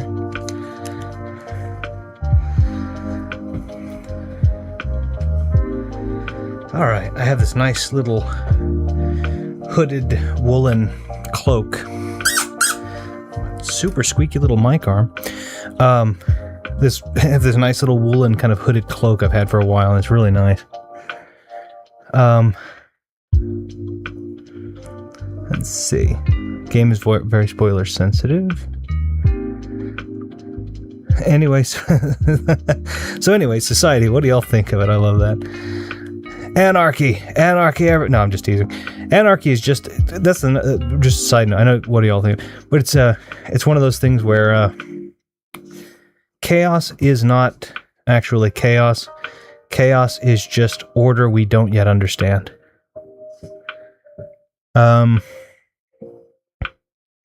I think Retro gets confused sometimes whether we're talking to each other. Yeah, I do. unless there's a like a thing in there specifically saying at someone that I assume it's just for the gallery, and then, you know, so I apologize if I've answered something. Should be fine. I really gotta get some schoolwork done. Well, I don't want to hold you up. If you're in your playthrough, I think you'll be ahead, but he could go somewhere you haven't been and figure out the mystery before you get a go at it. I'll try. I said I was going to try and practice a little bit. I wasn't able to practice in this game. My daughter and I passed Pilot Wings yesterday, which driving the craft is kind of similar, actually. So I did kind of get practice, but I wasn't able to actually practice this game because of the just ridiculous number of. I wasn't work-wise. I wasn't getting home until incredibly late, so I wasn't able to practice like I had hoped to. So. Here's what I'll do. I'll go and lock in and get that done. And if Retro is still streaming, I might come back. If I don't, I hope you all have a great rest of your day. Daiwi, it's been great talking with you. Retro, hope you enjoy the rest of your stream. Yeah, no worries. I don't want to hold you up from doing anything. Best of luck with your studies. I hope all goes well. And if we see you again, wonderful. If not, I hope you have a wonderful rest of your day and a wonderful start to your week. This is a perk of being unemployed. I can do whatever I want. Always a positive spin. Hey, I think that's awesome. If you can here's the thing. If you can make a living, and I mean, if you can afford to live in whatever way you want to, I think we were just talking about this, right? We were talking about life and being, you know, what kind of like societal responsibility this and that. I think life has got to be for living, right? At the end of the day, I mean, being productive can be beneficial. I'm going to put that in heavy quotes in terms of both beneficial and productive, but man, you got to live life. I envy people that that get to live life to the fullest, but I do not want to discourage you. Live life. Don't worry. If you're living life, you're happy, you've got things you like. It doesn't matter what you're doing. If you're doing anything, you're doing it right, I think.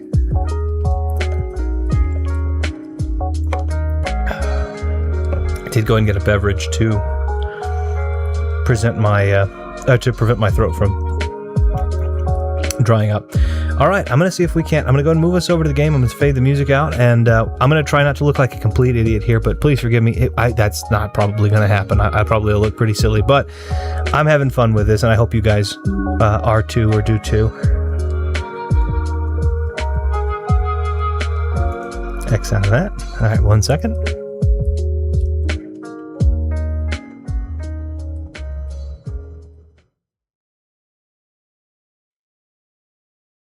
I think it's that button. Yeah, there we go.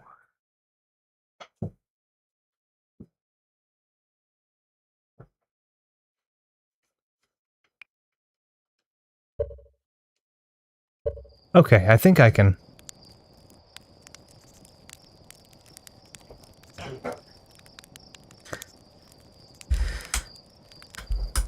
Move my little squeaky arm here, my little squeaky. I don't know why it's so squeaky. It's I used to use a mic stand. It was a freestanding mic, and it was basically the let me switch my earphones real quick. I'm gonna switch to an in-ear earphone. I don't know why they are so squeaky. It's an Elgato arm. I thought, oh, I'll move for it to be an Elgato arm instead of a, I'll move to it being an Elgato arm instead of it being a mic stand, because the mic stand gets in the way, and it's squeaky.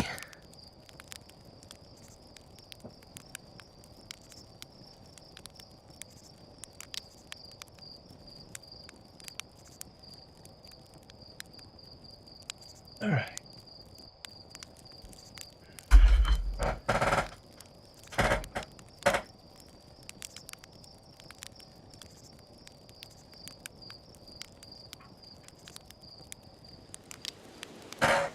Okay.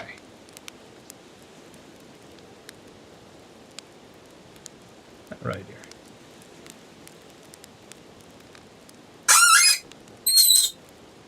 Yeah, see, sorry about that. It's just one of the squeak. Okay.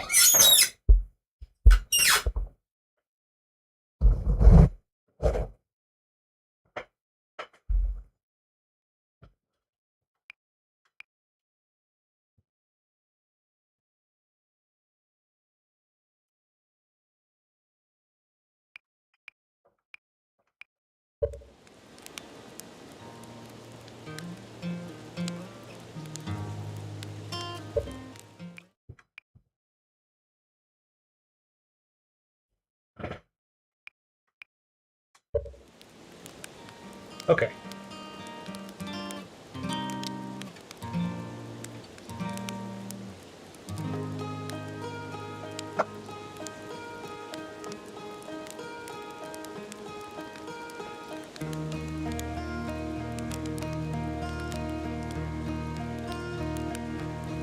That's a nice sound.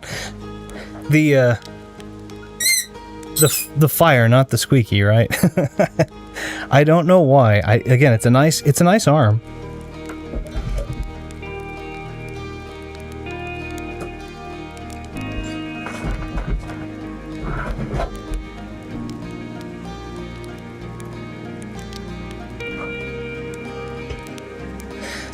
It's a nice little mic arm, but it's like, you know.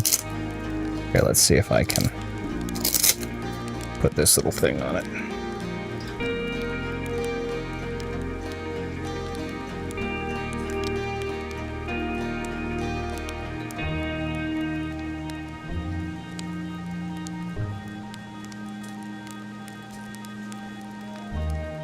Okay.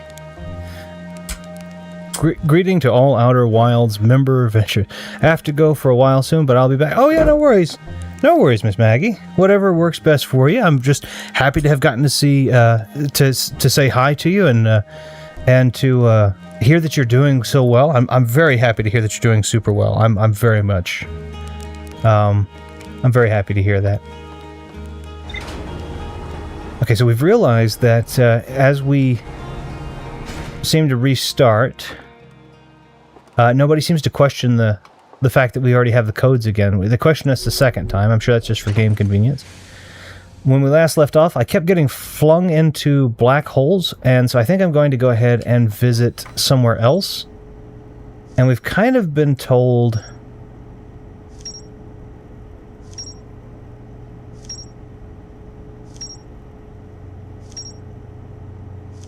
I guess we figured out some stuff. My goodness. Okay, cool. Okay, so this kind of helps us keep track of our... There's a map mode? Okay.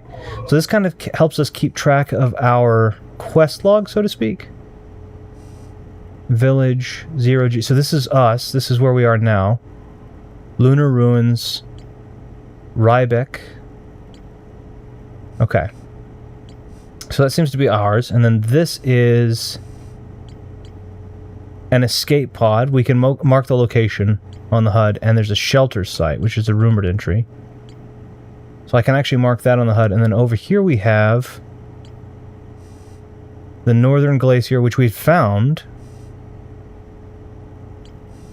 and a quantum shard from... It says a quantum moon, which of course would be the case. So it'd be like, alright.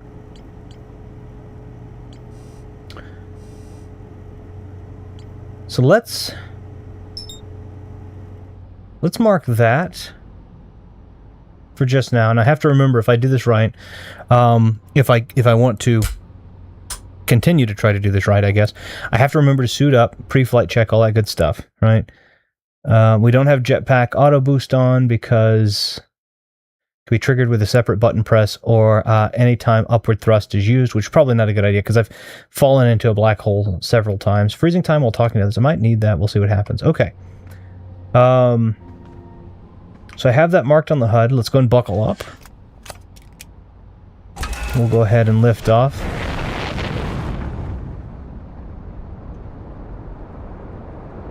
And the glacier is marked on our HUD.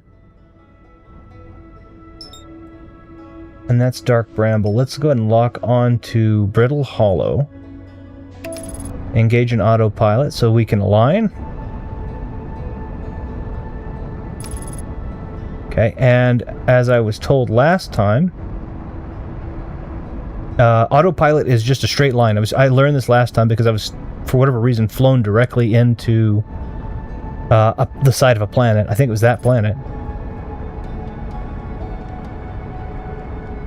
And then I was also flown to the side of a ship. So autopilot's as what we would call as the crow flies, which is just a straight line.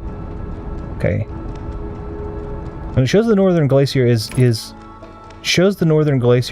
1.x kilometers. So that tells me it's probably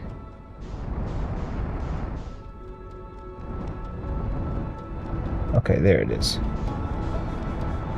So we're going to go in and try, and then at the very end, what we've learned is that that little piece there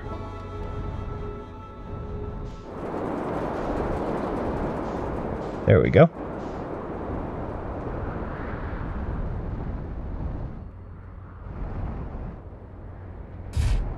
Oh. There we go. That's... come on. Right about here is fine. Okay. Let's go ahead and suit up. That was funny. I love to talk as if I know some things, and on occasion perhaps I do, but please do not mistake that I can be an absolute moron sometimes. I got thrown out. The coolest thing I think I did last time was I fell into the my ship fell into a black hole, and then I chased after my ship into the black hole, and then I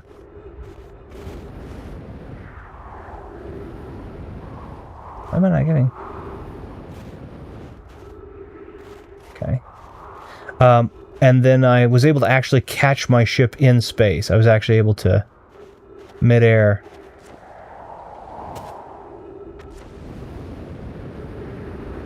Okay.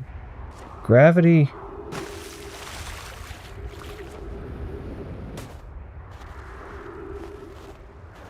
Gravity is not, it's less than what it is, but it seems like I'm not jumping super high. It's not that much different. You autopilot to the comet, then aborted the autopilot. What happened was you aborted the slowdown, so you hit the comet. Is that really? Oh my goodness, is that what I did? Oh gosh. Yeah, I don't. This game is cool. It's very different. It's not difficult. Let me be very clear in regards to what I'm trying to say. It's not difficult in terms of that it's hard to grasp, or that the people that made a bad anything. It's just, it's not intuitive in the same way that other games are, because, for example, just jumping, right? Is hold, jump. I think Fighting Max made the likeness of it being similar to Jump King. And it's very much the case. I think that's really cool. I think it's really cool, but it does mean that it's not remarkably intuitive. Okay, so I think I've already read this, right? I guess I'll do it again. No, maybe not. To our friends on Brittle Hollow, I just warped here from the White Hole Station on the other side of Brittle Hollow's black hole. Our design worked. We successfully recreated warp travel. So that black hole has been nothing but a nuisance to me. Can I actually use it to be somewhere beneficial? I don't know how close it is to Anana's original design, but as long as what we built works, then I'm delighted. I knew we could do it. Cassava, I hope you're reading this. I'm not Cassava. Wait, this can't be correct. Clary, have you seen these readings? I have trouble, so I gotta clarify something. I have trouble reading. My eyes are very sensitive to light. Very, very sensitive to light, in fact. Sunglasses are an absolute necessity for me everywhere. I have trouble whenever reading light-colored text on potentially mid to light backgrounds. So best opportunity for me is going to be white text on black background. So if it seems like I'm struggling a little bit, it's when the white text hits the green, I almost can't see it. So, gotta go BRB. No worries, Miss Maggie. Again, thanks for popping in. We certainly hope to see you soon, but I'm so glad you're doing super well. My greatest wishes, and if there's anything that I can do to help continue your success, please do let me know. I'm happy to be a contribution in all of the great things that you've got going on. So, but yeah, so it's such a pleasure to get to talk with you. But if it seems like I'm having trouble, if you can see in the middle where that kind of text hits the light green, I have trouble. I can't really see that very well. I can see the on the dark space really well, but I can't see that very well. So. So if it seems like I'm having trouble reading, that's really what it is, and I apologize. Have you seen these readings? If they were accurate, they would violate casualty. These must be an equipment error. There must be an equipment error somewhere. So I can't. This is, and this is all from a person named Poke or Poke. I'm returning to the White Hole Station. If you and Root meet me there, we can run a full diagnostic and hopefully locate the problem. Okay. Don't tell Cassava. Okay, is Cassava a problem? And so, for anyone who's unfamiliar, the text is kind of cool on this. I like the way that the text works. This is a wonderful mess. I can't wait to see the warp tower. Although it's been a long time since I've jumped through a black hole. So that's by Felix. So we now know that black hole. There might be a way to channel that. Well, what the heck? What do I do with this? Surface and...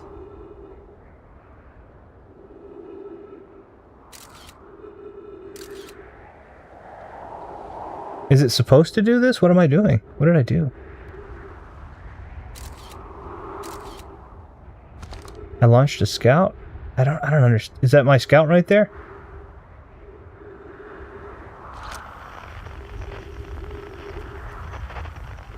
Okay, so there's a white... So now what we know is there's... I guess that's my scout right there lighting things up, but I don't know...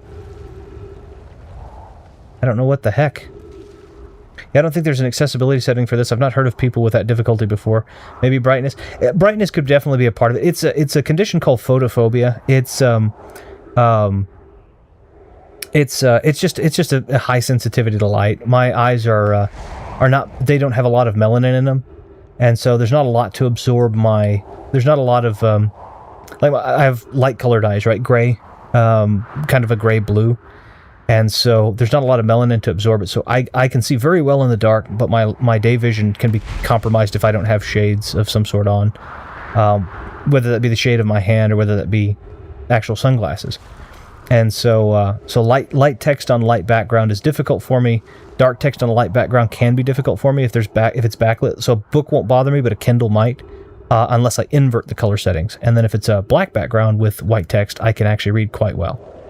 My vision's 20/20 when the light isn't a factor. And then that's the Hanging City, which we did already translate that. So we know now that the white hole is something where they have potentially been able to replicate, or excuse me, make a use of the black hole. Where they've been able to actually, this is cool looking, they've been able to use the black hole to actually travel to a place on purpose. Okay, I'm running low on oxygen. So let me run over... There's an oxygen tank over here. So let me run over... Is that oxygen or is that propellant? That's propellant. Okay. Let me run back to my ship and get some more oxygen real quick. My scout is there. Can I reclaim the scout? How do I do that? Right here. That was my scout. Okay. Let me put this away. Let me run back to my ship and refuel my oxygen. Well, some people online have actually been somewhat aggressive when they are given a screenshot of a text that is not on the light or dark... Sorry. Given a screenshot of text that is not on the light or dark mode they can read on. Hey, Viddy. I'm not awake yet, so... Oh, no worries. I'm not going to be aggressive. I just... if you send me a text... If you send me a screenshot of a text that I can't read, I'm just going to politely go, hey, I can't read that. Could you send me... Could you... Or I'll put it... You know, how hard is it, honestly, to put into an inverter? I can literally just go online and say invert colors, and it'll work. It'll turn the... It'll likely turn the text blue, but it'll turn the background... If it's white, it'll If the text is white, it'll turn it black, and then if the other thing's white, it'll turn it white, but sometimes it'll turn it blue. It doesn't matter. Just put it in an inverter, no problem. Okay, so let's refill the oxygen real quick, and then we'll head back out. There we go. It seems like the oxygen went a lot more quickly than it normally does. Either that, or I haven't been randomly killed like I normally am at this point. But we now know that that's something, so I might have to see if I can mark that. I feel like there's another thing that I need to see really quickly, though. I don't need that.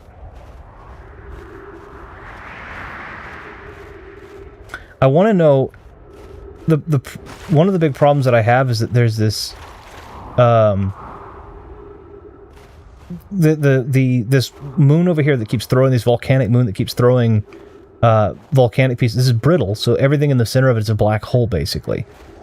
And so I'm wondering if there is something to do with me being able to go into that little hollow that it's talking about, that into the hollow part of it, and if that's where the hole is. That's where I came from. Okay. I know that that's jetpack refuel. Okay, so where is 15 meters? So it's just, so what it marked is literally just this for me. Okay. So I might need to go back and mark. I want to take one more look around real quick, and then I might need to mark and see if I can figure out where the white hole is. But part of what I think is probably the case is I feel like that whatever this species was, either were killed by the giant volcanic moon, or were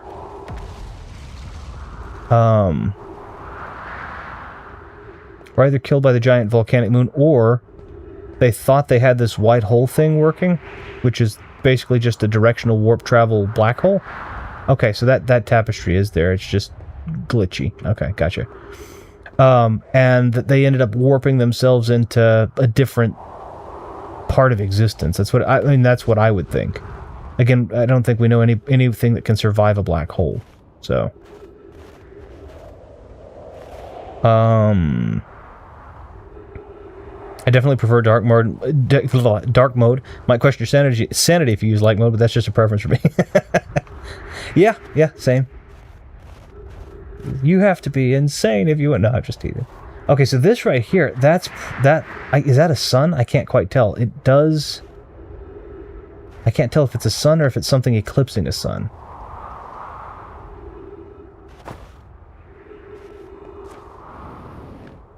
No, that's generating its own light, so that's got to be... inverting does seem like a better option rather than saying I cannot read that without being polite. No, it's... I mean, if I couldn't read it and I didn't know how to invert it, I would have probably just been like, hey, I'm sorry, is there any chance we could... I can't quite read that. Can we... You know, there's no reason... I almost never... See, look at that. I want to go there, but every time I try to go there, the gravity of the black hole is just too intense, and I end up getting sucked into the black hole, which will eject me into space. And if I do that now, the same thing's going to happen. My ship is over there, so I'm not going to be able to survive. So let's just not. I mean, I could fly the ship into the black hole, but we've done that a million times, and it's not a million times. We have done that several times since the last time, and didn't do anything. So let's see if maybe my ship's log now has a new entry about the white hole. And maybe a rumor about I could find it. Don't make a hole where my ship is and then my ship fall in it. I don't want that. You did that last time and I wasn't very appreciative of it, now was I? There we are.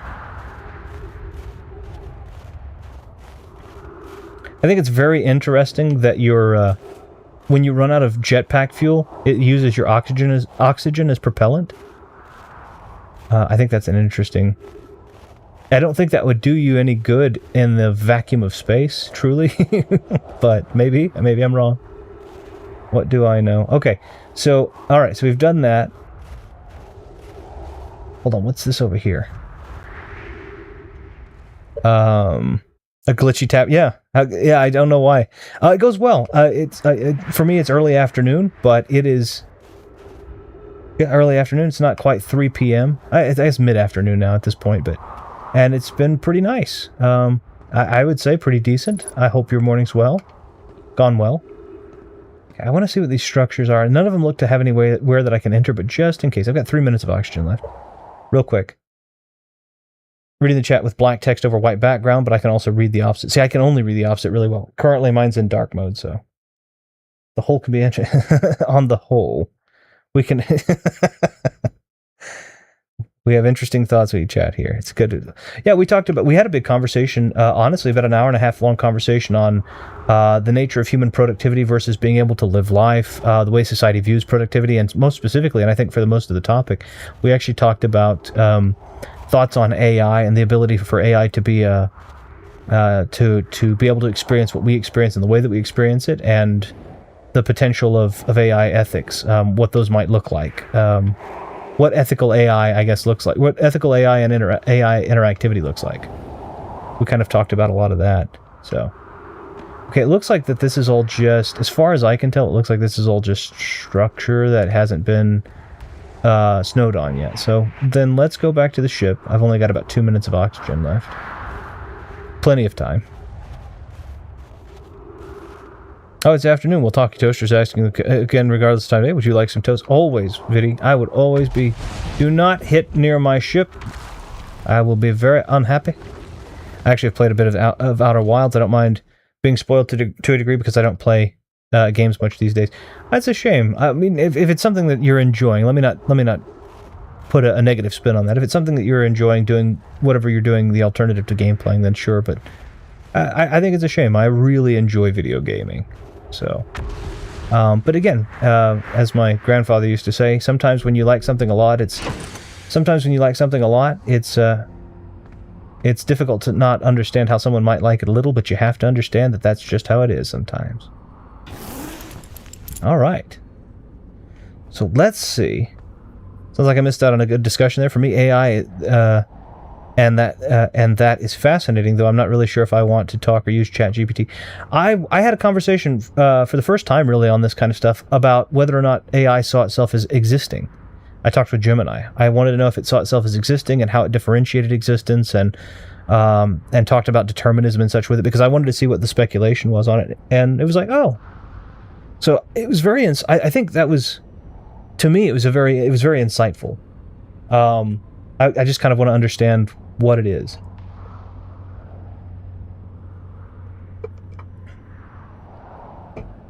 And you say, oh, it can lie to you. Well, that's interesting, because if it can lie to you,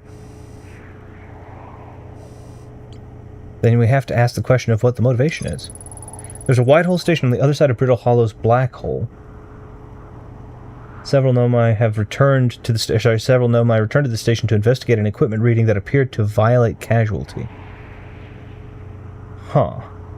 It's on the other side of Brittle Hollow's black hole. So the question I have is, when we're saying on the other side of Brittle Hollow's black hole, are we talking about the Addle Rock? Are we talking about... Come on. Quantum Moon.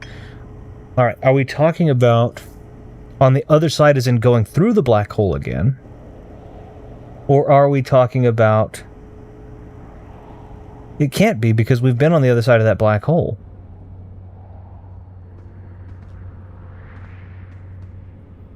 Let me try something real quick. I'm wondering if I fly around Brittle Hollow to the other polar cap,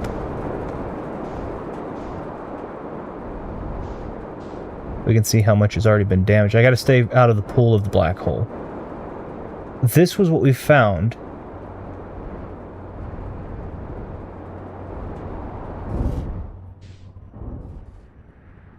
I hit more aggressively than I intended to. Let me get up here kind of closer to the station. There we are. Okay. It's inevitable at some point in time I'm going to forget to suit up and I'm going to go out the hatch, I think. But we're going to see. So I think this is, when they're saying the White Hole Station, I think that's what they're talking about here. But the problem I have with it is I don't remember there being any way to get into it from here. And I can't get into this guy's ship either. It's because it's locked up.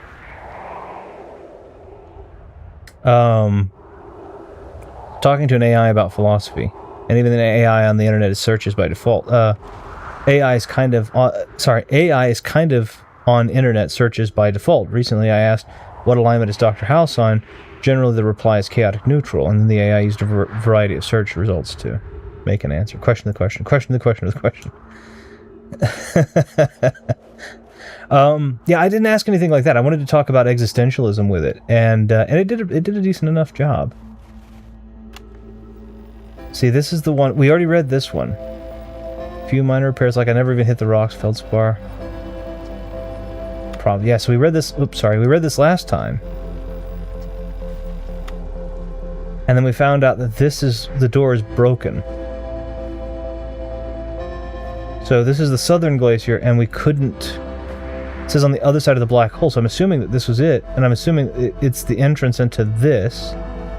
But there's nothing that I have that can do what I need to. So let me go back and see if I can figure out. There was a quantum shard or key of some sort that I was able to find that I think if I were to find that again could be helpful. Quantum signal. The Nomai detected a quantum signal coming from somewhere on Timber Hearth. Timber Hearth. Isn't that where I am? Oh, yeah, it is. Okay, sorry. Ember Twin. This is what I'm looking for. Was the wrong way. Okay, Escape Pod 1. One of the 3 Nomai escape pods that crashed in our solar system. All 3 escape pods were launched from something called the Vessel, which was badly damaged. The Nomai survivors who crashed on Brittle Hollow climbed down the cliff to a shelter site below the surface. Ryback landed their ship near some big dome at the South Pole. The door leading inside was broken, so they decided to head north to the ruins on the equator in search. The ruins on the equator in search of the way beneath the surface. There's a door to the observatory on the surface, but it's broken.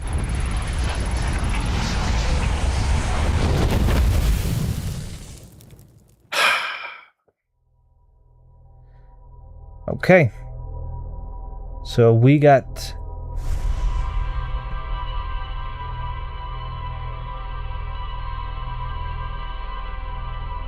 So if anybody's questioning what just happened there, I think we saw it actually happen last time. We got caught by a supernova. The sun exploded. Okay, so I'm going to let the Brittle Hollow mystery lie for just a second, and I'm going to try and go to the place that everybody says don't go, or has said don't go, and see what's there, because I haven't checked it out yet. I think Brittle Hollow is definitely the one that I have the most leads on currently, but it's also the most time-sensitive one, and in this whole thing, we're close to a supernova. I'm wondering what will become a supernova, because it's basically... My understanding is, I think that the length of time is predetermined, and the supernova happens in the event that you survive the entirety of that time. It's like 12 minutes or something like that, right? I do sometimes think this game's music has Pikmin vibes. Yeah. Nice music. Least of all sequences where least of all in the sequences where the ship is in space. I'm not familiar with Pikmin, but knowing it's a cutesy space game, I believe you. Oh no, the loop is resetting. Rich with Phil Connors. Wait, wrong move. All right, we have liftoff. I do think this is a cozy game, by the way. There's something about it that's, I mean, obviously there's a lot of interesting questions. Okay, so that sun, for whatever reason, seems to be exploding every X amount of minutes. Ash Twin. That would kill me, right? Let's try.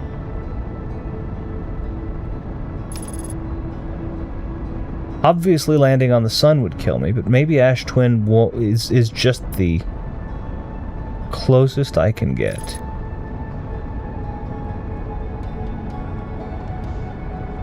What is this?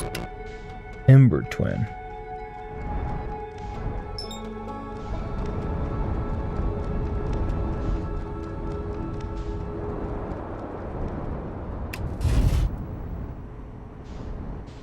All right.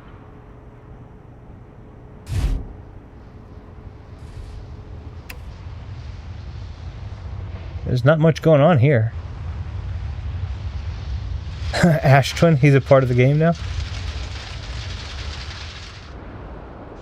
Okay. Okay, so, oh. Okay, so I'm guessing this is Ember Twin. Uh-oh, no! Hold on. Let me land.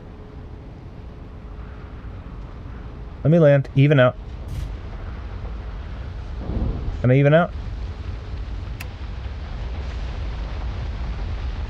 Heck.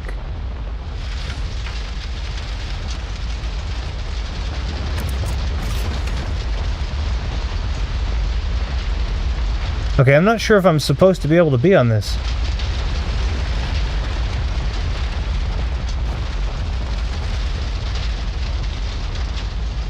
Not much going on here, just famous last words. Sorry, not much going on here, famous last words. Could be. I hope you have life insurance. Alright, I think this is going to kill me, but let's go for it. Okay, we're in. Gravity is going to be... Well, yeah, we're going to be heavier here. That makes sense. We're much closer to the star.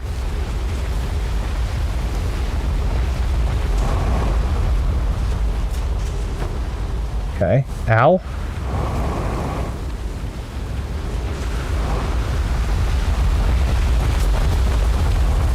Okay, that's just ash. Oof. What do we have there?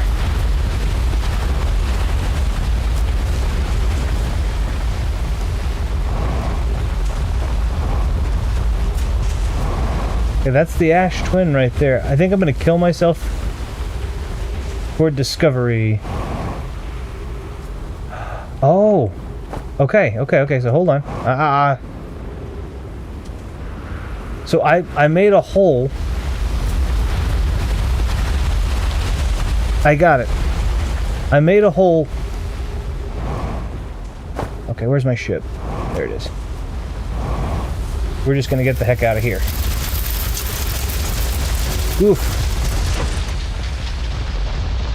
Okay. Alright, let's get the heck out of there.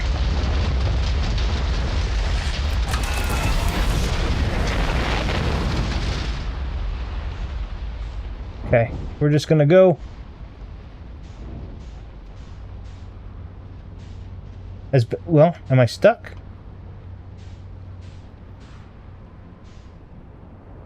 Nope.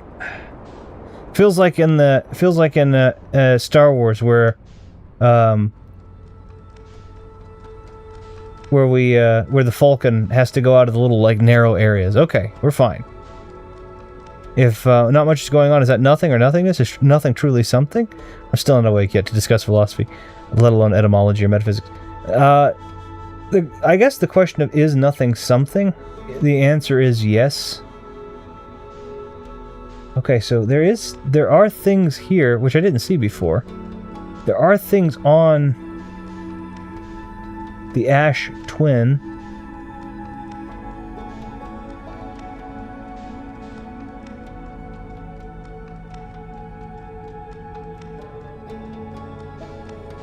There's a lot of gravity, which we knew there would. There's stuff here, though, too. Okay, let's see if I can land here on the Ember Twin first.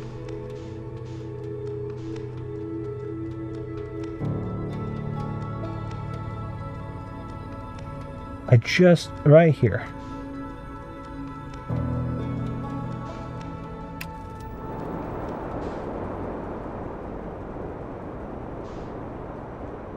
Let's get out of that. Hold on.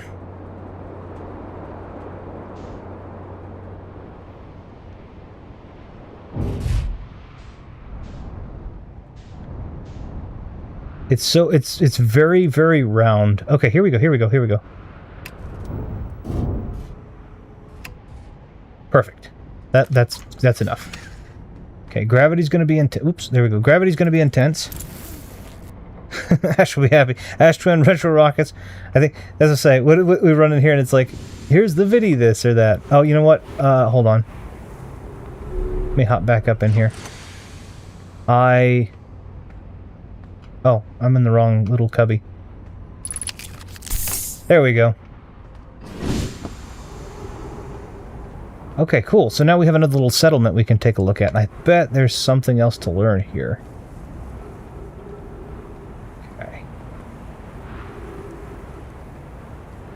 It's interesting to me that gravity is less here. We're so close to the star. Gravity, I would think, would be a little more. Because we're firstly close to the star, and secondly, this is a pretty dense body. Well, no, it isn't. Never mind. I see in the middle is missing. Okay. So maybe the lack of density is causing... The lack of density of the planet is causing a lack of... The heck? Oh, okay. No. That startled the heck out of me. Alright, let's see. Really quickly. Hey, Thumb, how you doing? I hope you're doing well. Run and pun, I like that. It was good to see you, it was good to get to be on your stream last night. Much appreciated for you having me. That was a lot of fun to see. For anybody who didn't know, who didn't get to see, he got to play through Super Castlevania 4. He's doing whip only, and then, of course, he got to play Contra 3, he got to play Classic Contra, and it's always just a blast to watch. It's always a blast to watch you just play Contra, just for the fun of it, so. But your Castlevania run was fun also. It was very fun to watch, so thank you for having me. It was on YouTube, so if you take a look at the link in the channel down below where his is on the YouTube, you'll actually get it should be in the live tab. Take a peek at it. It was a lot of fun. Okay, let me high energy lab. Everybody in here is just super excited. Everything we do though is these doors are broken. Let's try this. Okay, I got to be careful when that ash comes in. It makes a really loud noise. Okay. No, this door will need to remain closed for some time. Pi and I are running an experiment based on the extraordinary findings from the White Hole Station. Okay, so we were kind of on the same path of what we were looking in the other area, which is good. Oops. Raimi and I will be running this experiment until one of us, specifically me, can prove the other wrong. So, although it's inconvenient, the lab currently can only be accessed from the path at this, from the Sunless City. I don't know where that is, but we can find it. An update, the High Energy Lab is now being used to design the Ash Twin Project. If you're here to help, or even just to observe, be sure to use the Sunless City path to the lab. So we know that there's another path. Inviting sand inside would disrupt our setup and could have enormous consequences. We realize this is an intriguing prospect, but the door must remain closed nonetheless. Okay, so this door is closed in, not broken, but, well, I guess it is broken, but it's not unintentional. So there's a Sunless City path. And the Sunless City is only 300 meters. Okay. Can I follow... Okay, let's follow this path for a second here. Did I hurt myself? How did I hurt myself walking downstairs? The gravity's literally not even... Alright, fine. I hurt myself, but the gravity is less than it is on my home planet. I would be less... What is this? I'd be less likely to hurt myself, but oh well. I'll use a medkit later. The ship's not that far away. We'll probably be about 400 meters. Well, shoot. I have to hope that there's oxygen in the area. Ghost matter detected? Okay, I have to remember how to do this. Okay, hold on. Crash site caves. Be nice to be able to get in there. Ghost matter detected. I have to remember. I know it's a camera thing. The Sunless City, 120 meters through here. Ghost matter is detected nearby. Okay, so...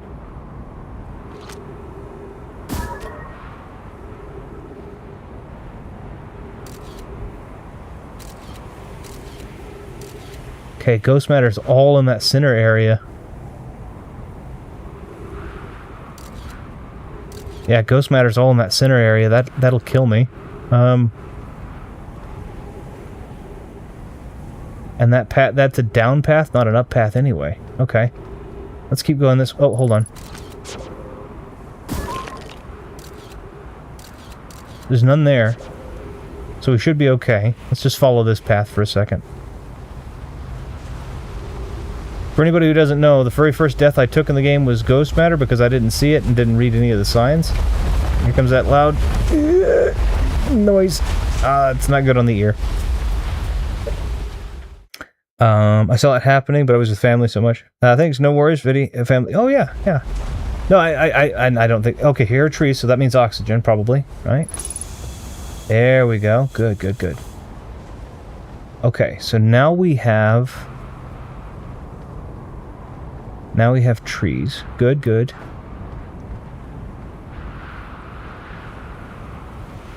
I'm wondering if... this may not be the right path, but I'm going to follow it.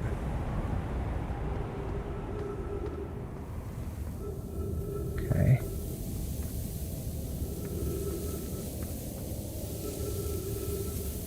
Alright, so we definitely have something. Let's do this.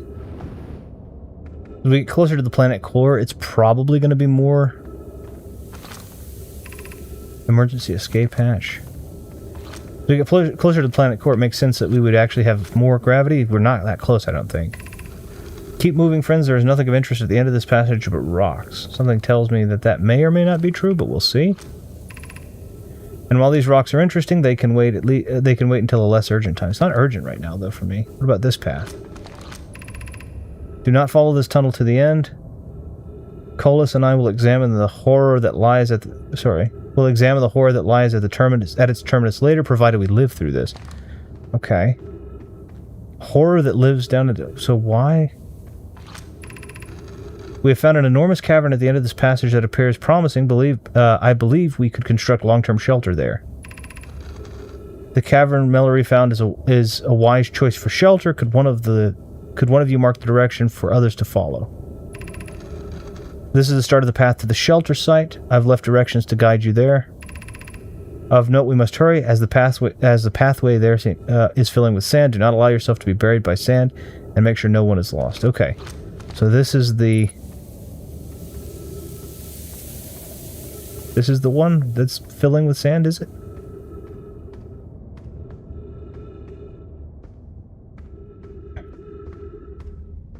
Okay.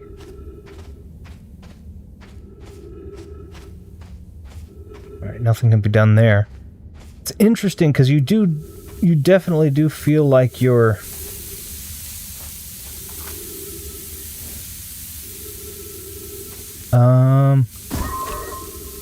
He can't make it past the thing, can he? Oh, the sand level is rising.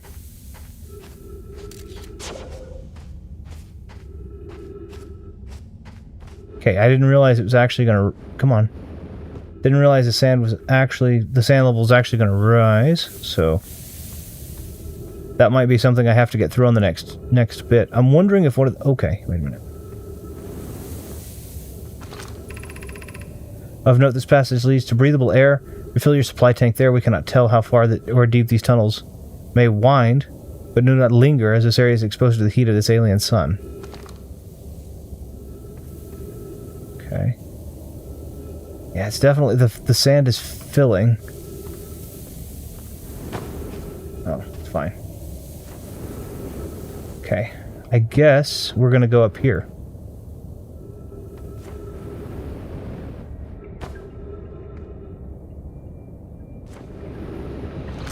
Okay, cool. Ah, come on.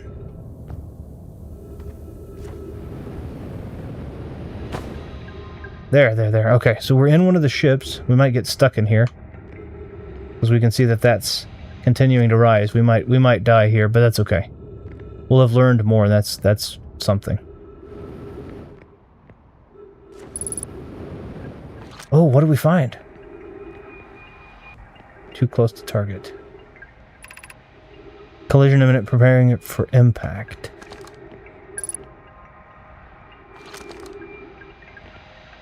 Okay, I don't think I can break this window out.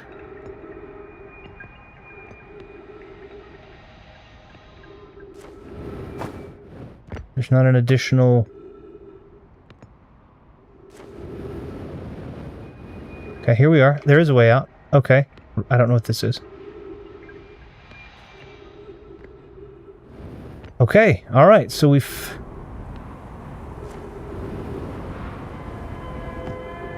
What is this thing? Is it just a beacon? Can I take something out of it? No, I can't. It's an unidentified signal, so let me go ahead and use my signal scope. Oh, it's an escape pod's what that is. Distress beacon frequency. Okay, let's go ahead and pop that out. That's where we've just come from. And we have to be careful because Firstly, we're very close to a sun, and secondly, there will be a supernova happening probably in the next couple of minutes, maybe even the next couple of seconds. Oh, you can actually... Oh, that was neat. Okay. Okay, so we found a path of... We found a path where they had landed. Oh, hi. I'm back. Hi. Welcome back, Miss Maggie. We decided to try and poke around. Well, I'm trying to poke around on this place, but my goodness, I don't know. It's very open. This game is very, very open. And I've played open-ended games before, but I think this may be the most open-ended game I've ever played, in that I have no idea. I mean, it feels like that the puzzle is just completely there for you to be able to deconstruct. I think that's such a cool, such a fascinating thing. Do I think I'm any closer to finishing or solving it? Not even remotely, but it's really cool to be able to lose yourself in an alternative world.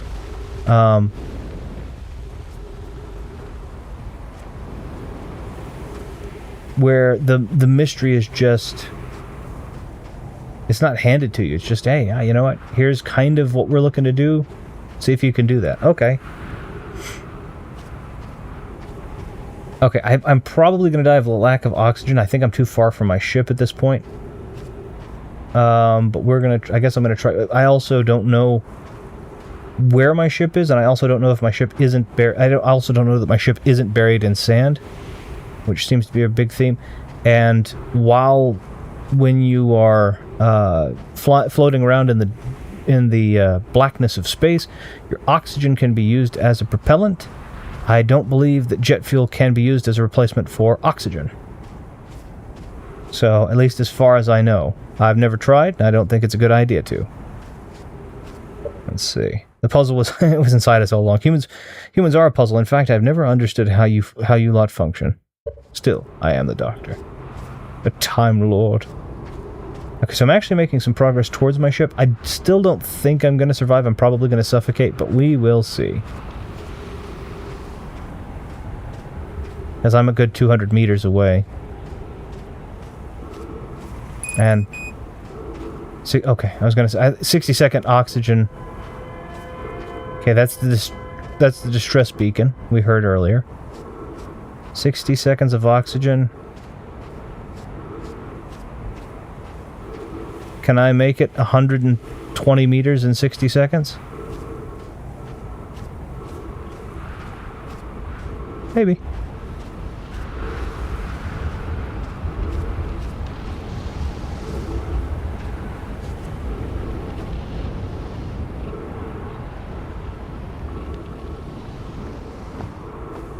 And the answer is barely, but we did. Okay. I always come into the wrong... Okay, so let me look at this real... Well, you know what? Let me not. Put that back. Use a med pack. Put my suit back on. Take a look at my notes real quick before the supernova hits us.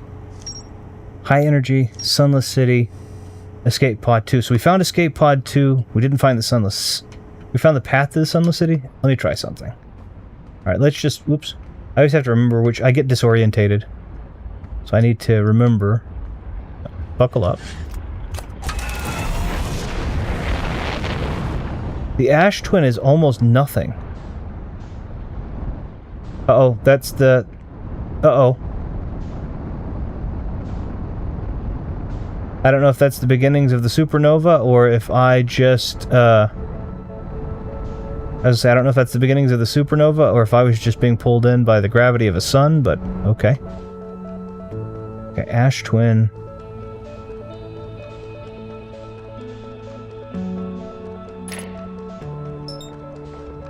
Okay, Giant Steep we've tried to land on. That was the very first planet we actually tried to land on. We're going to try again. It seemed like it was a monsoon.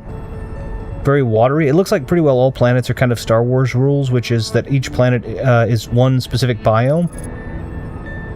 And so I want to take a peek and see. That may or may not be the case. I don't know. We'll go into Giant Steep, though. It seems like... I think the best bet that I can find so far is that it seems like at the north and south poles of each planet, that's where the most structural integrity is.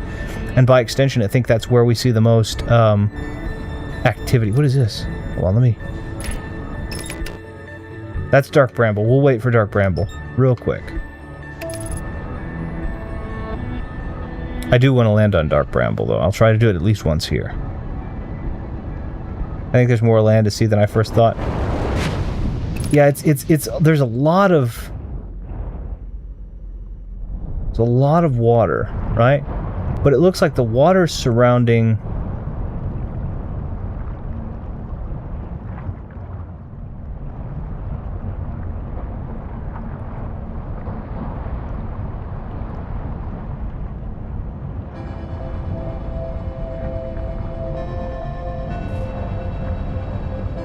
It's almost as if... Hold on.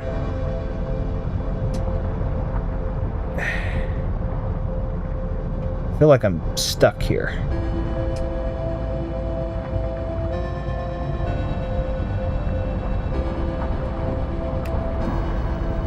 I'm stuck, but I can't seem to untangle. There.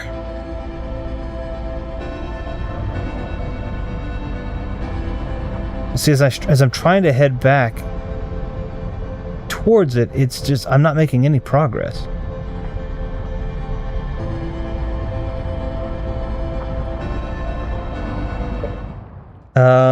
I love this game. Hard to pick a favorite planet. Do you guys have? Not yet. So far, well, I guess so. So far I like the brittle, snowy kind of planet first.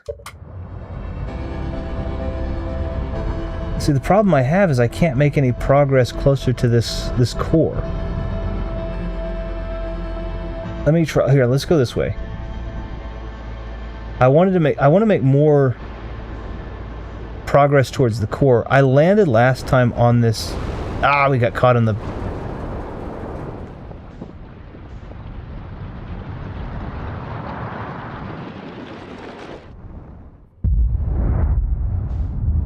I feel like the... Wait, is supernova already happened? Where's the sun?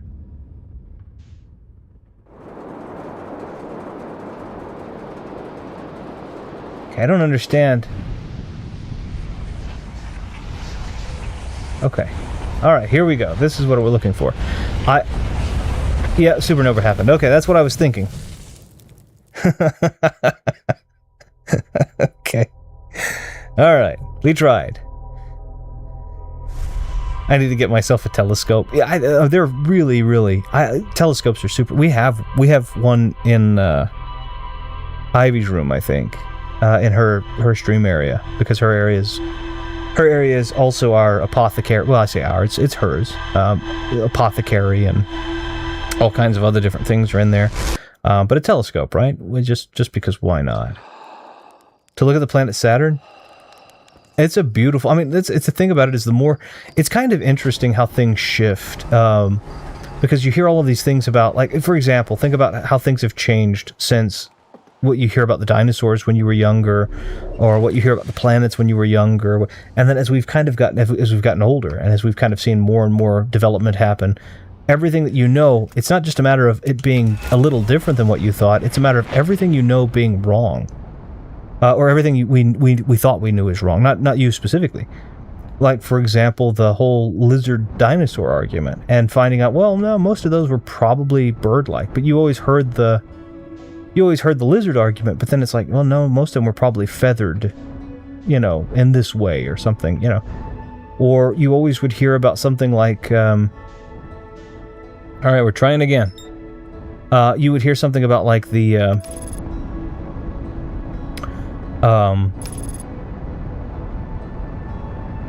oh, shoot, what am I trying to think of? Bermuda Triangle, but now it's all about the Mariana Trench, and it's like, man, it's just, I don't know, such a cool... It's such a cool thing to see how much progress we make and to learn all of these new things in that regard. It's really nice. What is this little guy? What is it? What are you called? Nothing, huh? Okay. Going to the Giant's Deep. We're trying again. Okay, no, out of the water. There we go. Okay, so it seems like, what is this? A stranded ship. Not opened. Okay. So I can't go in there and take a look and see if I help anybody. A lot of these whirlpools, it looks like that the... Oh!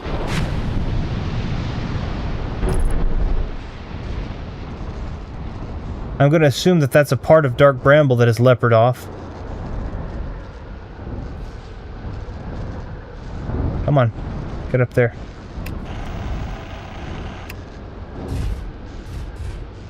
Okay, I guess the landing cameras are broken, so we will take a peek at that. Alright, let's hop into this real quick. Get our suit on. Did I fill up? Yeah, I did. Okay. Make a repair.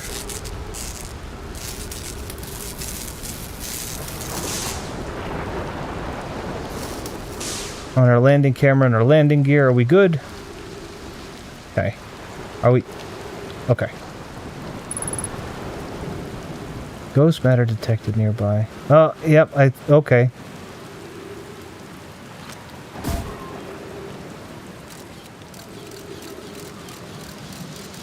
I don't see it. Hold on, let's try this again. Let me shoot it down here. I don't see any ghosts. Okay.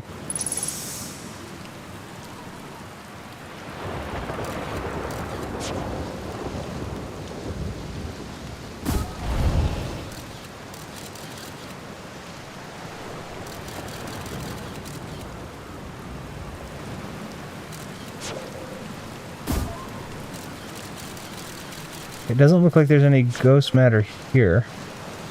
That is kind of an interesting piece of Dark Bramble. Is I guess Dark Bramble probably... Ah!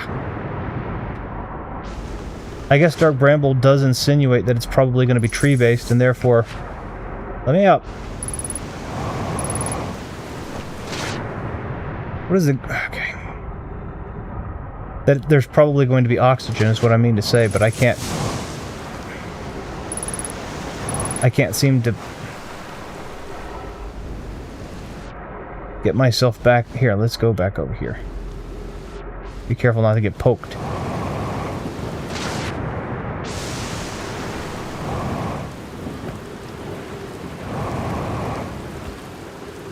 Oh, that's why. Okay, gravity's twice as strong. That makes some sense.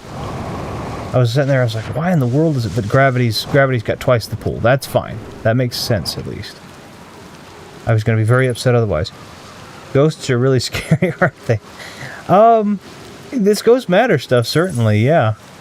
Ghosts, I don't know, does the prospect of ghosts in general bother you? I'm curious.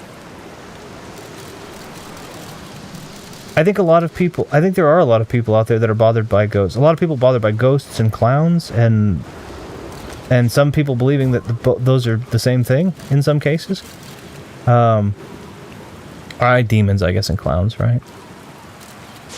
I've always wondered why it would be, why we would think, and again, it's not if somebody's a compelling argument for it, then that's just what it is, but I've always wondered why people automatically believed if ghosts walk among us that they would be malicious. No, I'm not saying that they wouldn't be. They absolutely could be, but I've just always wondered why that kind of seems to be the default.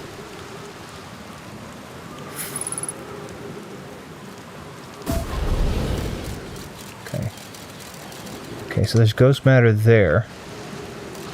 What about... Oof. There's a wall of ghost matter literally right in front of me. Okay, what about here?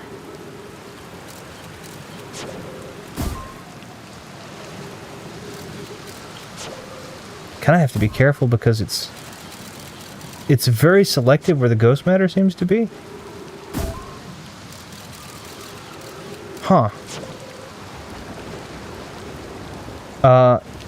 If there's something strange in outer space, you're gonna call. I find it quite comforting. Now, clowns are kind of off. See, I like clowns. I get that too, though. I mean, I grew up with clowns and stuff like that. I don't like circuses, but that's less about not liking most circuses. I'm not gonna say all, but that's more about not liking the way that a lot of circuses have treat their animals, and less about being worried about clowns. Okay, so what is this? Can I go... Is this a solid object, or... Yeah, it's solid. It's like an ice. What was that noise? Wait, what happened?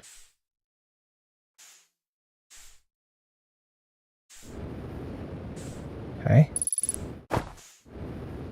I'll be as careful as I can, but we're in the...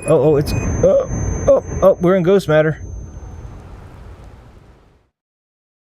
I don't know what the heck happened. Did we just get jettisoned back? Did the whole part of Bramble get jettisoned into space and then we were just on it? I learned not very much from that, but I learned that the Bramble is oxygenated, and that's about it. Little tip, look at the UI and in the top right. Top right, okay. Take a peek at that. I'm not afraid of clowns, but I vaguely understand the fear of them. In fact, one of my really old videos, I was surprised to see that I had a disclaimer for a fear of clowns because I mainly talk about a clown. Oh yeah.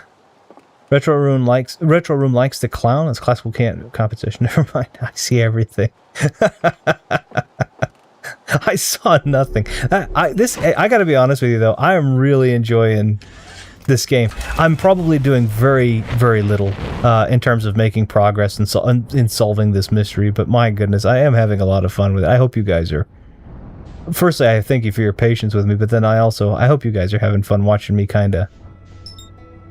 Oh, here's the Addle Rock. Let's go there, because that was talked about in the this is the brittle one, right? No, that's timber. Wasn't the Addle Rock talked about in Can I Land on the Addle Rock? I thought that was talked about in one of the... I just want to see if there's anything about it. It's a moon. Or it's like a moon. Oh, there is stuff. Slow! I didn't mean to do that. Yep, that's what I thought.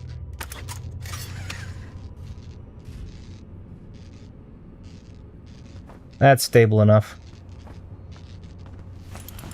It's small enough that I'm sure I can... Okay, you said in the top right-hand corner, so let me go ahead and fix this real quick.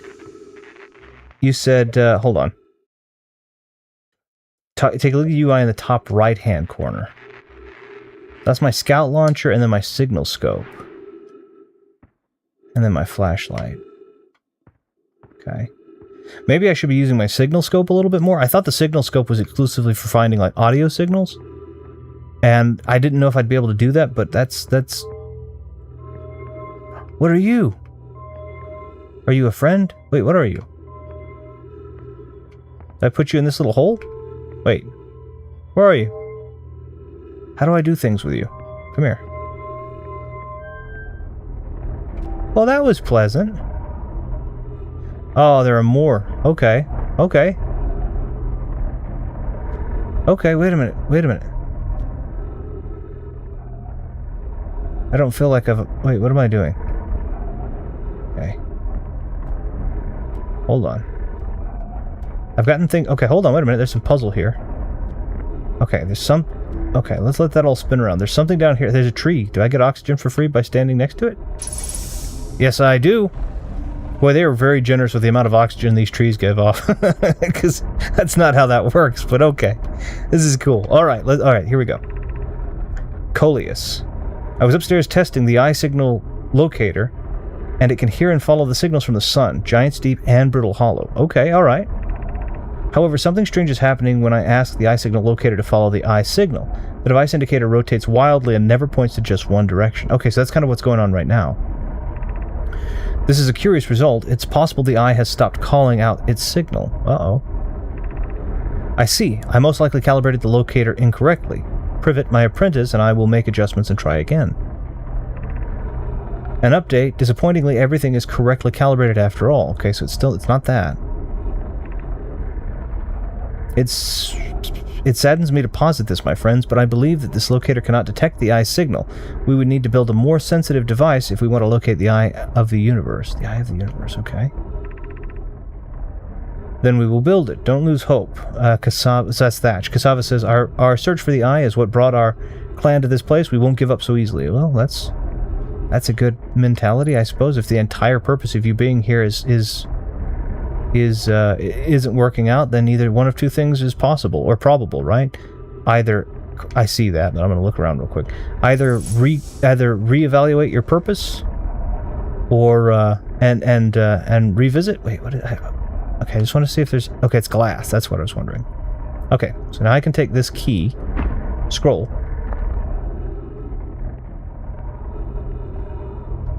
I like using this little scout for light. Okay. Where should this new, more sophisticated locator be built? It may need to be larger than this eye signal locator is. Okay. We have two other suggestions, apparently. Anna and those of us originally stranded on Ember Twin built a quantum moon locator there, but the heat of the sun made its construction challenging. I wouldn't recommend building on that planet. We went there and we couldn't find a way in. This is ghost matter. The southern glacier on Brittle Hollow has ample available space. I could construct a new building to house the proposed locator. So Brittle Hollow is where we tried to do that. Yes, let's build there. I imagine our young friend Konami would enjoy that immensely. He's always held a great interest in the eye, especially for a child born so long after the crash. Excuse me. I will begin construction on Brittle Hollow, South Pole immediately then. So that's what we've already been there. I probably was supposed to come here first, and this was probably telling me to go there.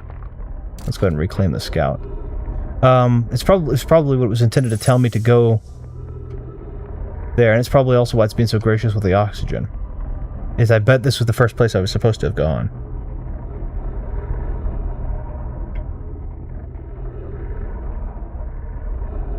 Scout has a photo mode, so you can use the camera without launching it. Oh, oh yeah, you're right. Thank you.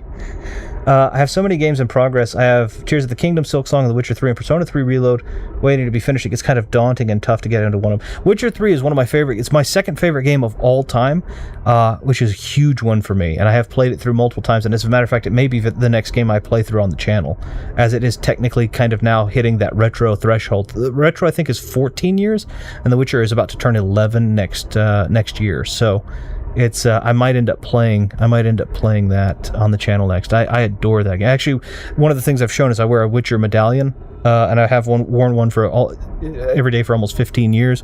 I'm currently wearing one. I'm wearing a 3-dimensional one made of silver with garnet eyes, and then I have my 2-dimensional, my actual medallion. I absolutely adore The Witcher. And Cyberpunk, for that matter. I actually just picked up, or I actually just got, I didn't say picked up, but I actually was given Cyberpunk No Coincidence. It's fantastic. It's a fantastic book. And the game is great, too. I'm hearing the end of Silk Song now, enjoying it a lot. I'm sorry. I'm nearing the end of Silk Song now, enjoying it a lot, but I don't want to play it, so I don't finish it too quick. I understand that. I definitely have. It's one of the saddest things to find a game that you love so much, and then it just goes away. Because I'm assuming this is Brittle Hollow. I'm assuming that's Giant's Deep, and then I'm going to make the assumption that that's the Ash and Ember Twin, whichever one of those. I doubt very highly that I can land on the sun and survive. That's where I came from, so no problems there. Okay. So I think this is where I was probably supposed to have come firstly. Uh-oh. I might have launched myself too far.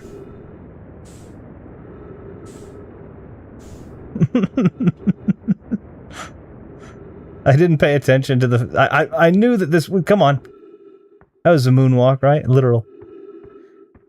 It's so small that there's no... Firstly, there's not a lot of gravity, and if you push yourself off too far of anything like this, then you're going to end up with a... You're going to end up pushing yourself away from this very limited gravitational pull that it has. I like that they did all of they kind of have realized all of that in the game. But the shame of it is I have taken longer to realize it than they. So if I give myself too much of a thrust, I'll push myself off, and there won't be any gravity at all to assist me in staying grounded on the planet. It's only 0.4 on the gravity, right? So I need to run over here. Hop back in the ship. There we go.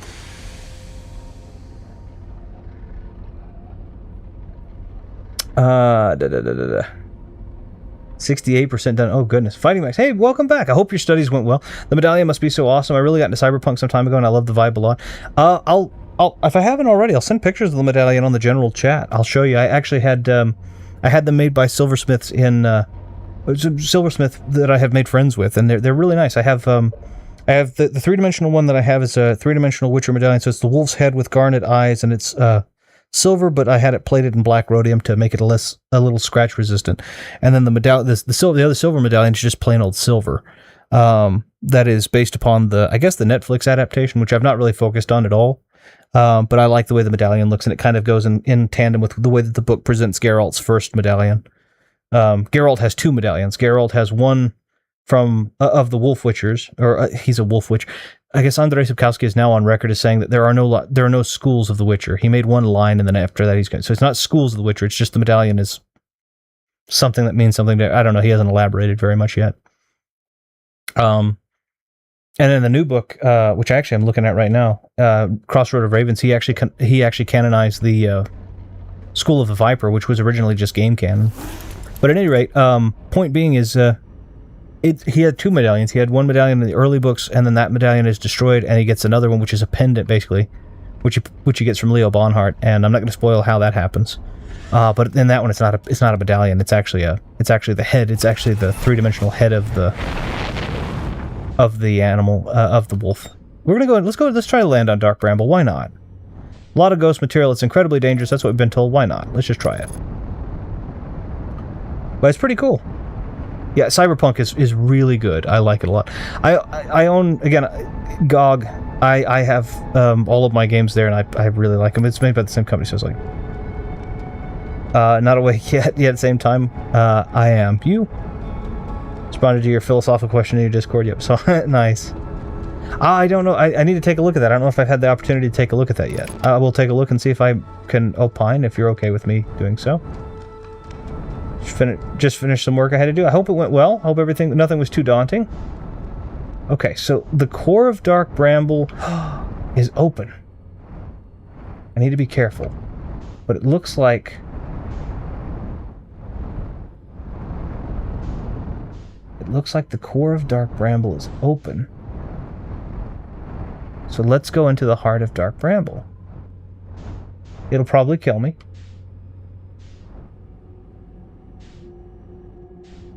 I think we can land right about there.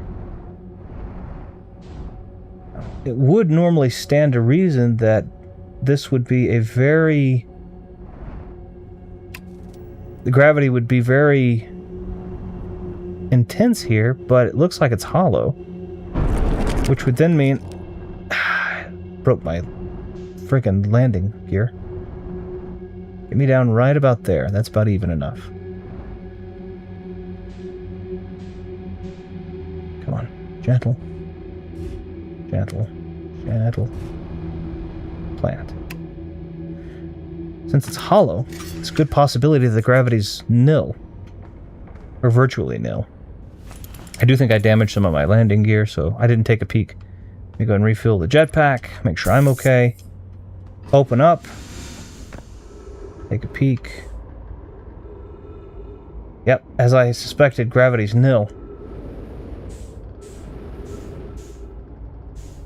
It gives me an opportunity to search around a little bit, but what in the world here? Okay. Try not to get too terribly far away from the ship, but see if we can figure out what these little lights mean. Oh, let me look look really quickly. The game prides itself on not having a first location. I figured that that might have been the best in sequence. Then I suppose I may have worded that. Leave me alone. I don't want to do this. I'm not listening. Philosophy is cool. The philosophical stuff in The Witcher is kind of cool, though I might think more deeply about it next year because I want to finish Star Wars and House soon. Yeah, Witcher has great philosophy in it, too. I highly recommend the books. There are nine of them. I highly recommend them. They are really good books. And then, as I said, Cyberpunk has a book that has come out, I think, fairly recently called No Coincidence. It is by a guy named Rafał Kosik, I think is how you say it. But at any rate, it's a Polish author who had worked on writing the Cyberpunk Edge Runners me see if I can see. I guess I guess it came out in August of 2023 originally, but I don't know if it just barely came into English and that's been the Polish version, or if it's been, I don't know. But anyway, it's really good. It's really, really good. A very pretty book too, even in soft cover, or softback. I want to see what this little red dot is. We're in the center of a place, right? So there shouldn't be.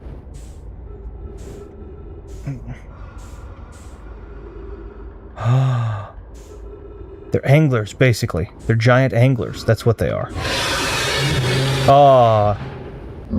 Well.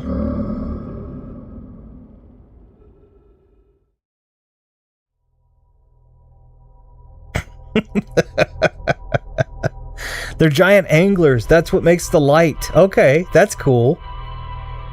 I should have been a little... I mean, I saw that they were giant anglers, and I was going towards the red one, who's already probably agitated, so I shouldn't have probably done that, but anyway, yeah, I've also gotten to see Edge Runners, and I gotta be honest with you, not bad. Not bad at all. All things considered, it's very Ghost in the Shell, in my opinion, which was one of my favorites back in the day. Matter of fact, it remains one of my favorites. I love Ghost in the Shell. Let's just be that way. So I was watching Ghost in the Shell back when they were coming out. So now I think now they're like 25 plus years. But anyway, yeah, I was watching them when they were first coming out, and I might even be longer than that. It might even been like 30 years ago, but 30 some odd years ago. Anyway, it's really, really, really good. And this it has very much that kind of feel to it. So if you're a Ghost in the Shell fan, I would say that Edge Runners is probably worth your watch. And if you're enjoying the cyberpunk game and you are a reader, I might recommend No Coincidence, because I do think it's actually quite good. Okay, so that's going to be the Ash and the Ember twin. No, it isn't. That is. What is this? Yeah, it is. That's Ash twin. That's the Addlerock. That's Ash and Ember. Kind of interesting, too, that... Uh-oh. You thought you'd catch me, but I paid attention this time. You know, is there any point in exploring... Probably not. I was going to say, is there any point in exploring our own planet a lot? But I don't think there is, really. I mean, there's probably more to exploring the village, but I want to know more about...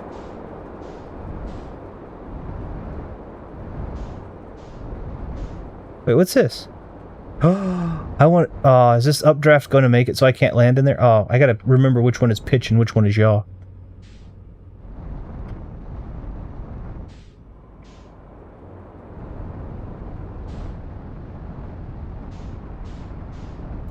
But anyway, if you're a reader, I recommend the book. Goodness. Okay, I'm gonna try to... I think that updraft might be preventing me. Nah. I don't want to land here. I want to go in the hole. Come on. Come on.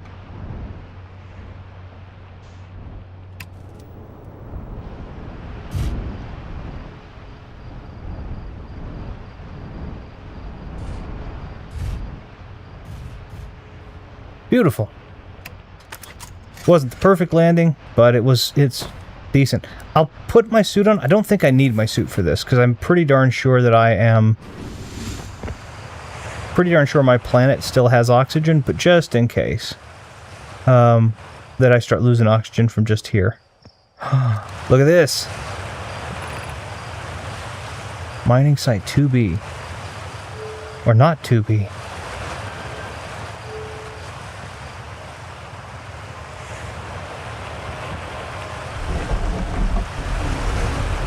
Okay, this is kind of cool. I'm not losing oxygen, so I probably could have... I'll just keep this suit on. I just finished doing some work for Buddhist philosophy, in fact. Nice! I've got to do that section in the History of Philosophy book yet. There's no such reason people... Sorry, I'm sure there's no reason people tell you not to go here. I'm assuming that's for the Dark Bramble piece where I was just immediately consumed by an angler. That's funny. One would generally be curious to go there or something. Yeah, there's a part of us that when he's like, don't do... But it says don't do that, and part of me always thinks when it comes to video game logic that they want you to think that way. That when they say don't, then what they want you to do is actually to go there. So I guess maybe it's just that kind of psychology of it. Reminds me of Subnautica, but yeah.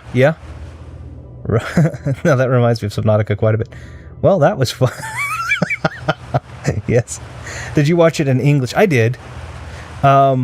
Just when they thought you were out, they pull you back in. I did watch it in English. Yeah, I have the Japanese subtitle. I have access to the Japanese subtitle version, obviously the same way, but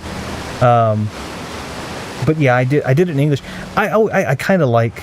I don't mind. I'm not an anime snob. Yeah, I'm not an anime snob. Whatever way I think people want to watch is perfectly okay. For me, I like the English voice acting in a lot of these. Come on. Oh, shoot. Nope. Oh, come on. Okay, well, that's fine. This should... I guess this will funnel me... This will funnel me into something.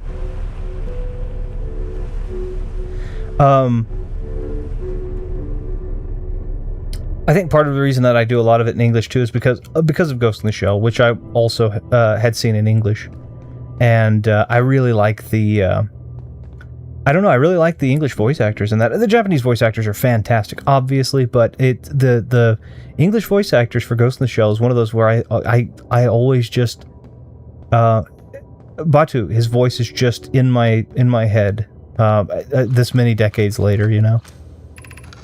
I'm still amazed at how much ore the Ash Twin project requires. It's going to sound really bad if I fail to say Ash.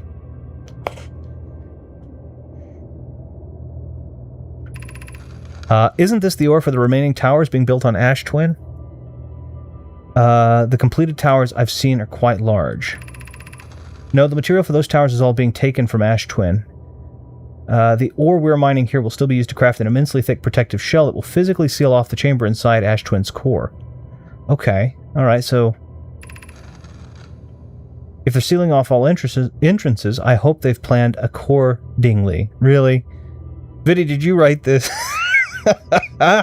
If you... That's well done. Or Thumb. I mean, this Thumb or Viddy, this is...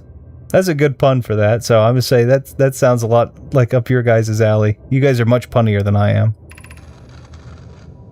I thought you had forbidden your apprentice from making puns. How else would he improve? Alright, that's great. I'm relieved by our clan's decision to use Timber Hearth's ore only for constructing the shell if eventually the life on this planet were to evolve to the point of advanced metallurgy, or metallurgy, I think a lot of people say instead. I'm confident we won't have destroyed their ability to create. That's good. So they were even thinking about us, because this is an ancient species. That's... oh. Okay, alright, this is good. And then that goes... That's as far up as this goes. Let's take a look over here.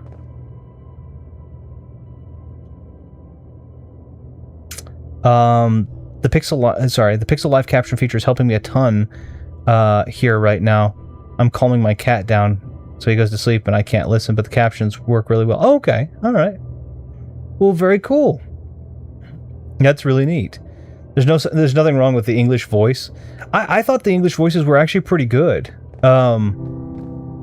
You know, like I said, I don't mind the Japanese voices by any stretch, but it's just, I thought they were pretty good. Okay, let's pick up this projection stone. Pop it right here. And now I can see the future of all things, and the end of them too. Wait a minute, what am I doing?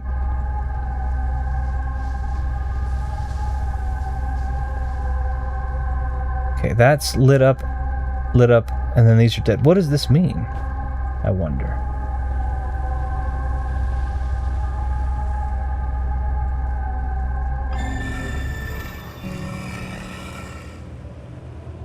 What did that mean? So, hold on, one more time. I'm seeing certain ones lit up and then other ones not. Are these places that I've visited and places that I haven't? That doesn't seem like there were that many. It seems like I visited more than this, so this might mean something else. I don't understand. Okay, I'll go ahead and remove it for now. And we'll just... Ooh, I could use it somewhere else. Did I drop it? No, I didn't drop it, did I? Okay, here's another projection. This will give me some text, though. Yeah, there we go.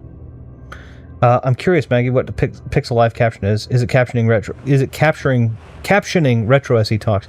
If Matt Mercer's in the dub, I'm choosing the dub. Matt Mercer's great. I do like Matt Mercer. Hold on, let me pause so the supernova doesn't happen.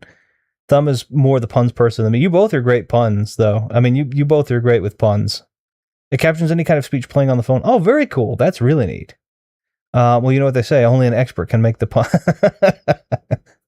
Not without a strategy guide. No, I'm just teasing. Matt Mercer's great. He is. I think he's fun. My gratitude for the latest shipment. Onio? Onio? Oh no? Oh no. Oh no. Oh well. It's oh no, not oh well. This ore should be the last we'll need for the Ash project. Ash Twin project, rather. Okay. This is exciting news. Can I offer an extra set of eyes for this final check, specifically mine? If my work here is complete, I'd be delighted to help. Okay. We'd be grateful if you would. The more eyes, the better, as the smallest flaw or opening in the shell that protects the Ash Twin project could lead to disaster. Okay. Once we finish the shell that seals off the central chamber, we'll check to ensure that there are no longer physical entrances. Rami and I will be checking the interior and then the exterior for cracks, our final safety check. Okay, so it looks like the Ash Twin project, they were trying to use this to seal up the Ash Twin project entirely, which is why when we got there, we could follow paths, but the paths were pretty well overflowing with sand and broken rock. Okay, let's see if I can do this.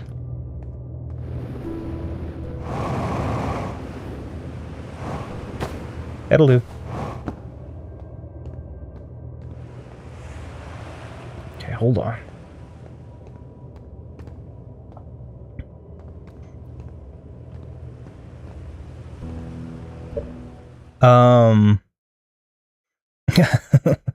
Yes, we captured Retro. Ash probably holds him as a... Yeah, and yeah, no, he deserves it for killing a guy in 57. Me and Ash were there with him, and he just freaked out and killed the guy right there.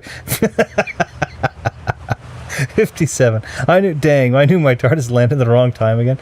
We didn't say what we didn't say what 57. What if it was 2057?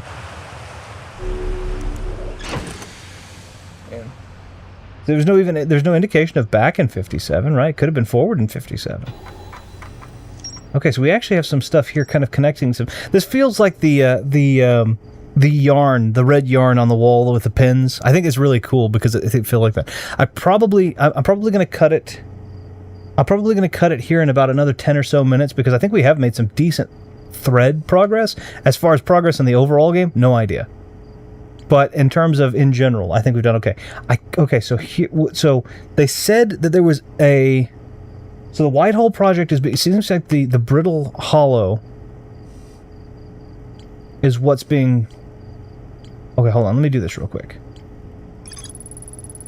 The Nomai mined from this site to craft a protective shell designed to physically seal off the central chamber inside of Ash Twin. Once the shell was finished, the Nomai checked to ensure there were no longer any physical entrances or cracks. So the Ash Twin project... whoops. That's... Nope. Okay, and then we also have this other escape pod. Launched from something called the Vessel, which was badly damaged. There's more to explore with Escape Pod 2. Okay, I like that they tell me that, too. One of 3 Nomai escape pods. All 3 were launched from the Vessel. There's more to explore here. This was closer to the Sunless City, which is on the... one of the Ash Twin pieces. Okay. Northern Glacier. And there's the White Hole Station. The experiment at the High Energy Lab were based on extraordinary findings from the White Hole Station. Okay. This was the High Energy Lab that we found, but it can only be accessed in the path to the Sunless City. And this is the Northern Glacier. So we know that these connect. I might need to go back to Ash and Ember and take a look. The Nomai on Brittle Hollow observed a phantom moon that would sometimes appear in the sky, so I'm going to need to find and land on that. Quantum shard, quantum signal... Multiple quantum signals that would help me identify where that is. And then over here... Wait, there's more to be explored here also. The Nomai were disappointed in their failure to detect a signal from something called the Eye of the Universe. There's more to explore in the eye.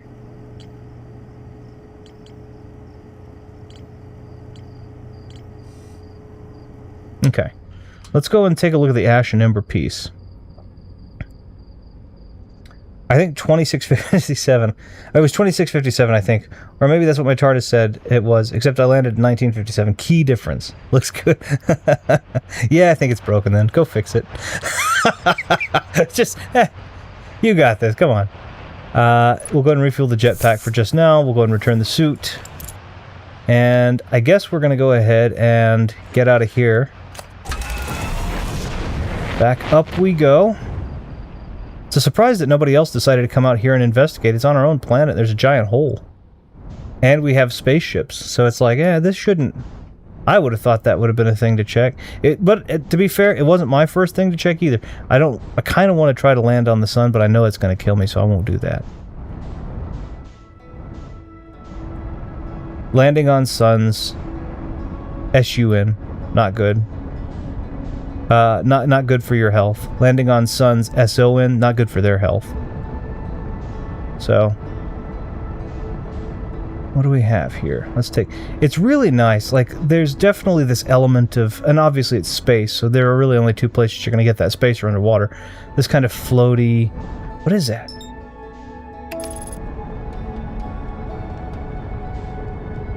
I don't know what I'm locked onto. Is this the Phantom Moon? I don't see a moon. There's just some phantom element to it for sure. I always procrastinate on fixing my TARDIS, so he's landing as a police box. Dang it. I think that is promising. That is looking promising. Tell it to people who sunbathe all day. I can't. I can't be in the sun at all.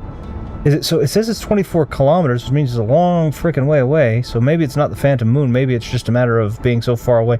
But I would think with being 20 kilometers away, I should be able to see something. What is? I want to know what this is, real. What is? I don't know what that is.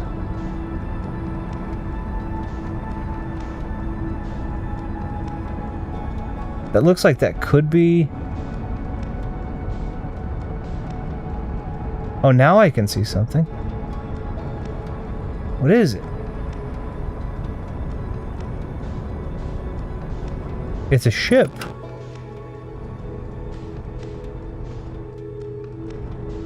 Woof. And it was coming towards me. No wonder we were making such good progress with meeting it.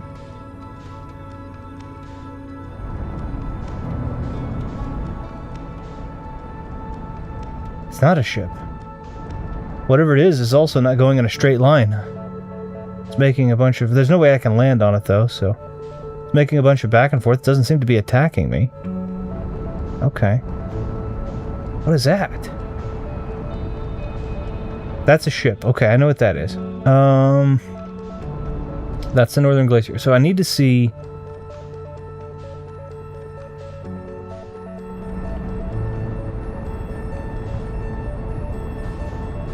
I need to figure out where... I know this is the Northern Glacier, so let me try something. Let me hop out real quick while we're in free fall here. And let me mark... Know my minds. That's where I was, right? That's the Ash Twin Project. Let's go mark the... Nope. No.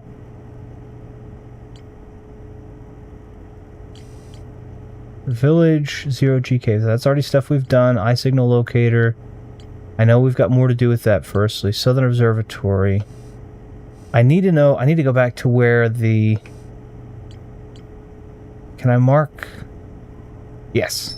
That. Okay. And then let's get back in place before something runs into me. Or I run into something.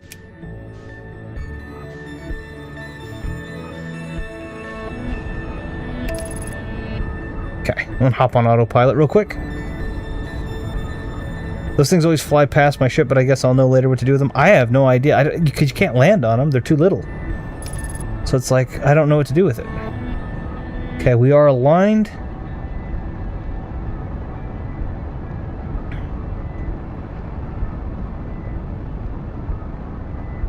And we're roughly 19 kilometers. That looks kind of like, to me from the side, obviously, it's not the same thing. It looks like it could be from that angle to Enterprise a little bit.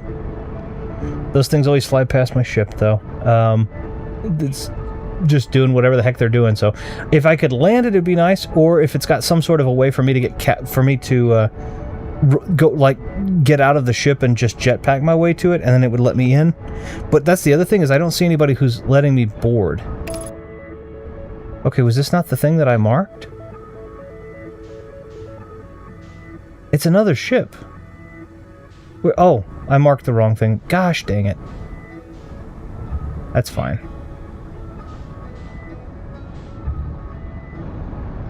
I like the little thing. I don't know what it is, but yeah, it's not bothering me. I like the anglers, except for one of them ate me. But it's going to take me... By the time I get to the little escape pod, I'm going to have... by the time I get to the escape pod, that we're going to already have experienced another supernova.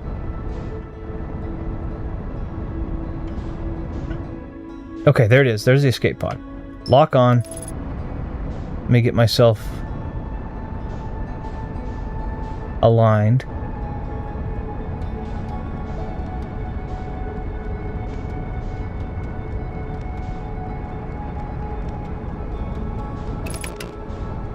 It's very close to the sun. I want to know what I can do.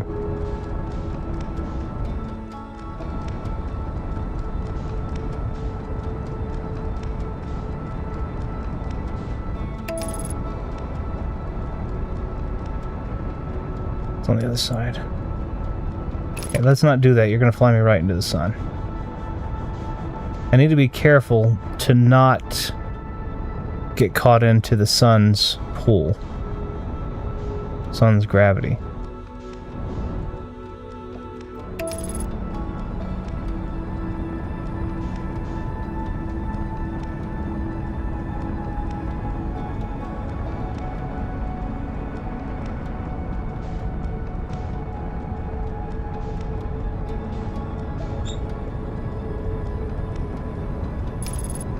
Okay, so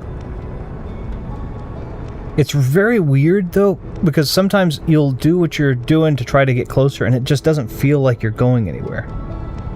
It doesn't feel like you're making any progress forward. Like right now it does, but a minute ago when I was doing it manually, it didn't feel like I was able to even go forward. Okay. This is where we're going. Oh, no, pull up! Oh, I knew we were going to hit hard. I tried to abort the autopilot in time, but I didn't succeed. That's okay, though. Alright. Pop our suit on. How's our oxygen? How's our jet fuel? We're fine. Good. We just need to fix the landing gear and the camera. Camera's fixed. Landing gear's fixed. Good. I like the fact that it's not super harsh on on being able to fix the landing. Come on. There we go. Well, now this is cool. When they said there's more to discover here, they weren't kidding. Now, how the heck do I get there?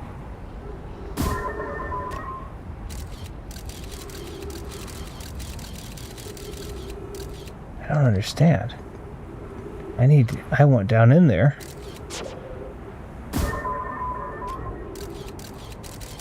There are trees down there, so I've got oxygen. But I don't see any open. It looks like it's going to be deeper down. Okay, there's also stuff there. I wonder...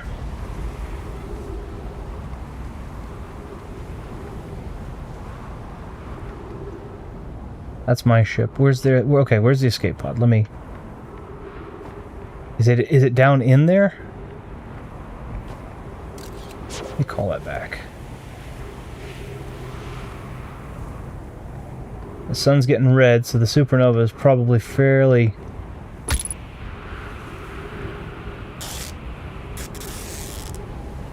I poked a hole in my suit.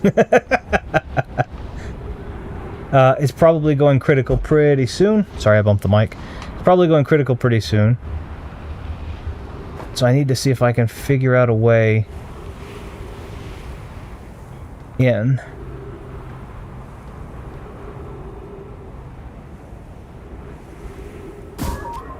No, that's just a solid wall. It feels like that there's something I should be able to do with that wall. I like the art style a lot. It's really nice. I mean, it keeps... they have to keep it somewhat simple because it's such a mass... There we go. So this is the... Wait, no, this is where I was. Yeah, this is where I was. The entrance has to be this on the city entrance. They've sealed this one off. If you hear the yapping in the back, that's the little pug again. I don't know why. We have the tiniest little pug. She's solid black. She's full grown, but she's not very big at all. The path is buried because the sand level rises the whole way around, so it means there's no way for me to get in that way. Part of me wonders if I should just launch myself into that part of things. Let's try it. This will need to be one of my if I'm going to end up making any progress. If I'm going to end up making any progress in that, I need to be able to make progress before. It needs to be one of the first It needs to be the first thing I shoot for. Because of it, the ash.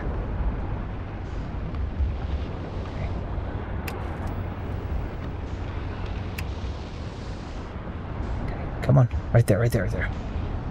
Right there, please. Ah, no. It's okay.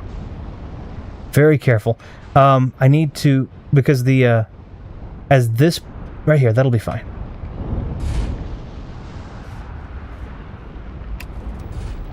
That's fine. As this planet uncovers, this is the dynamic, I'm fairly certain. Oh, shoot. As I said I would. I did. Alright, well, we were about to go supernova anyway. I knew I was going to do that. I was like, oh, maybe if I just go back in, I'll get enough oxygen in time. But apparently I just got in right on time for the oxygen to not be. It looks like that's going to have to be the next thing is as one of the planets dumps itself out onto the other, the one that is being dumped upon becomes more difficult to explore, and the one that is dumping all of its stuff becomes easier to explore. But I think I'm going to go ahead and call it here. We had a pretty good stream. It's about a 3.5 hour stream. Everything's said and done. I've gotten out. I'll get out a little bit early. We'll have gotten to talk. We've gotten to play the game. I think it's pretty good. I hope everything went well for your guys' side of it. I hope everything looked good, sounded good. I hope you had fun, whether that be in the talking part or in the game part, watching me fail probably miserably over and over again. But even still, I had a lot of fun.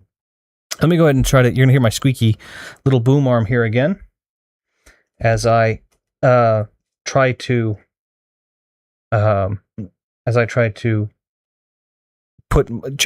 move over my stuff, my microphone and my music. All good? Good. Yeah, there's my squeaky little arm there. I had fun watching. It's always so nice to have you, and it's always so nice to have you all, honestly. So, let me go ahead and do this really quickly.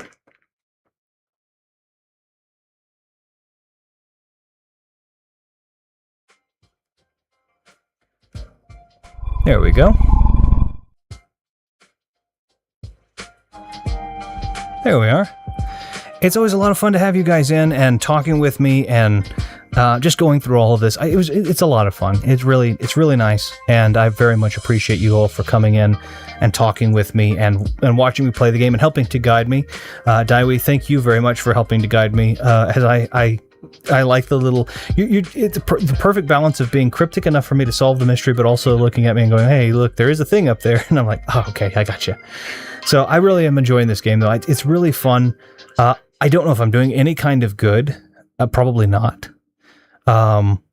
but I am enjoying it nonetheless, and I think that's what matters at the end of it.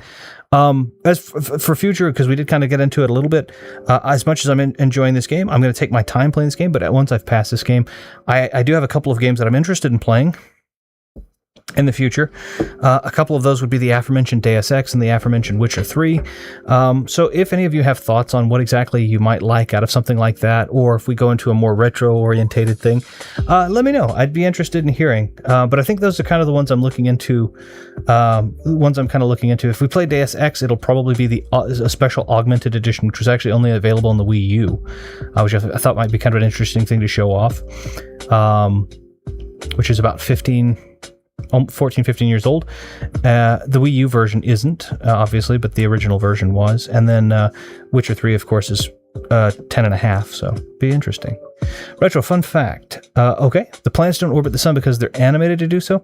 They do so because of the game physics and the sun's gravity. Really? So the game is so well programmed that it's actually the physics that they've done, not because there's a program site. That's impressive. That's really cool. I'll not give hints to the puzzles, but I'll help with you. No, I appreciate that. It's a lot of help. It was fantastic. So it's a perfect balance. I very much appreciate it. Thanks for the stream, Retro. Oh, thank you for being here, Thumb. It was a pleasure. It's always a pleasure to get to have you guys in to discuss just random odds and ends, and then of course to play a new game. I get to experience this. But if you all have any, or any of you have any suggestions on specifically what you might like to see me do, if we do Witcher 3, I'll probably do. I probably won't do Blood. I usually do Blood and Broken Bones. I'll probably do something a little bit more relaxed, because that game can get kind of hard. I might do New Game Plus on one of my save games and just kind of go through the story with some of this stuff. But yeah, just kind of be thinking on what you might like to see. So physics, eh? Physics. Lots of physics.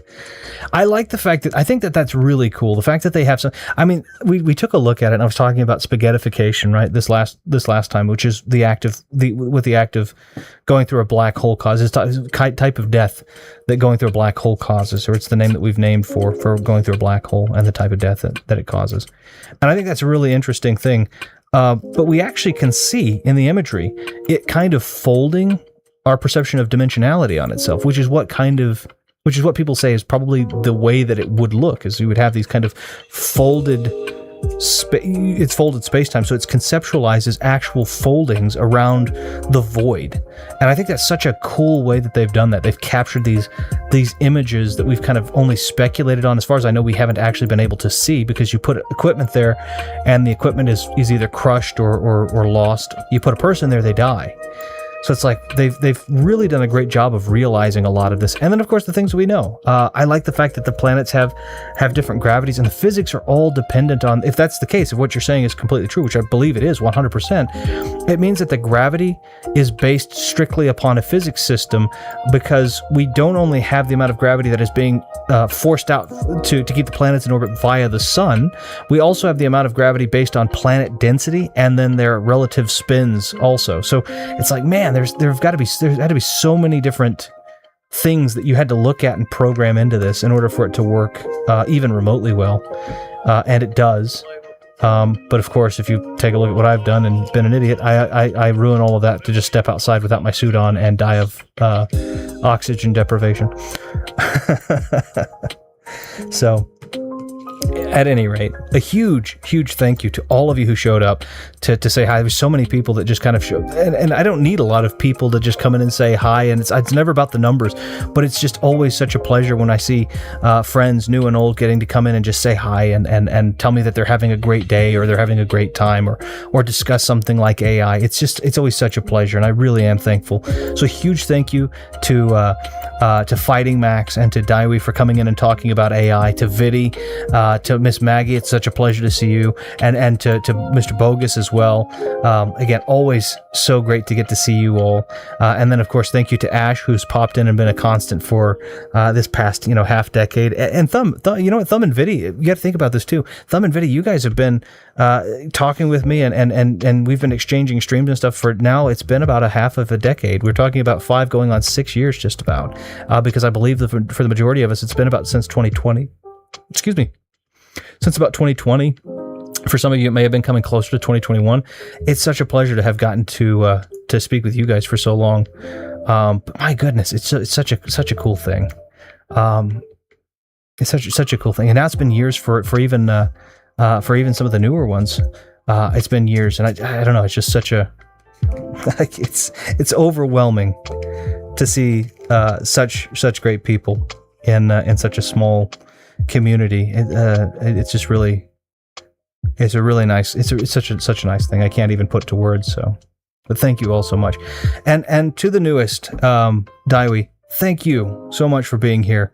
I hope that you find some fun and some entertainment and some wonderful stuff in this community. Should you choose to continue to be a part of it, I know we're certainly happy to have you here, and I'm very appreciative of you. So thank you so much. Landed my TARDIS in 2020, and well, here's to 5 more years. At the very least, Thumb. Again, I've said this before. I said this at the very beginning, but I do highly recommend it. If you're interested in what I do, I'm always happy to have you here and to converse. But if I happen to be offline, you're not as interested in a particular game that I'm playing, or whatever the case might be, I highly recommend checking out the links in my description, where you will find Viddy and you will find Thumb and Omega and the Siren Ivy, all of these great entertainers and game players who play retro games. As I said, we got to play see Thumb do a whip only Castlevania 4 stream. Contra 3 was on it. Classic Contra was on it. A lot of fun to just kind of go in and get to interact. And then Viddy's gaming videos and Viddy plays have some really great candid and scripted, respective of the channel. I mean, it's just so much fun stuff. There's so many good people who do a lot of fun stuff. Just wonderful. So there be good vibes here. That's how I read it that's how I read it when I saw it. So, but yeah, I hope you all have a wonderful rest of your day, wonderful rest of your weekend. Viddy, I know that you are already in Monday, so I hope that your Monday is going well, and I hope you all have a fantastic full week, and we will see you guys next week. Thank you.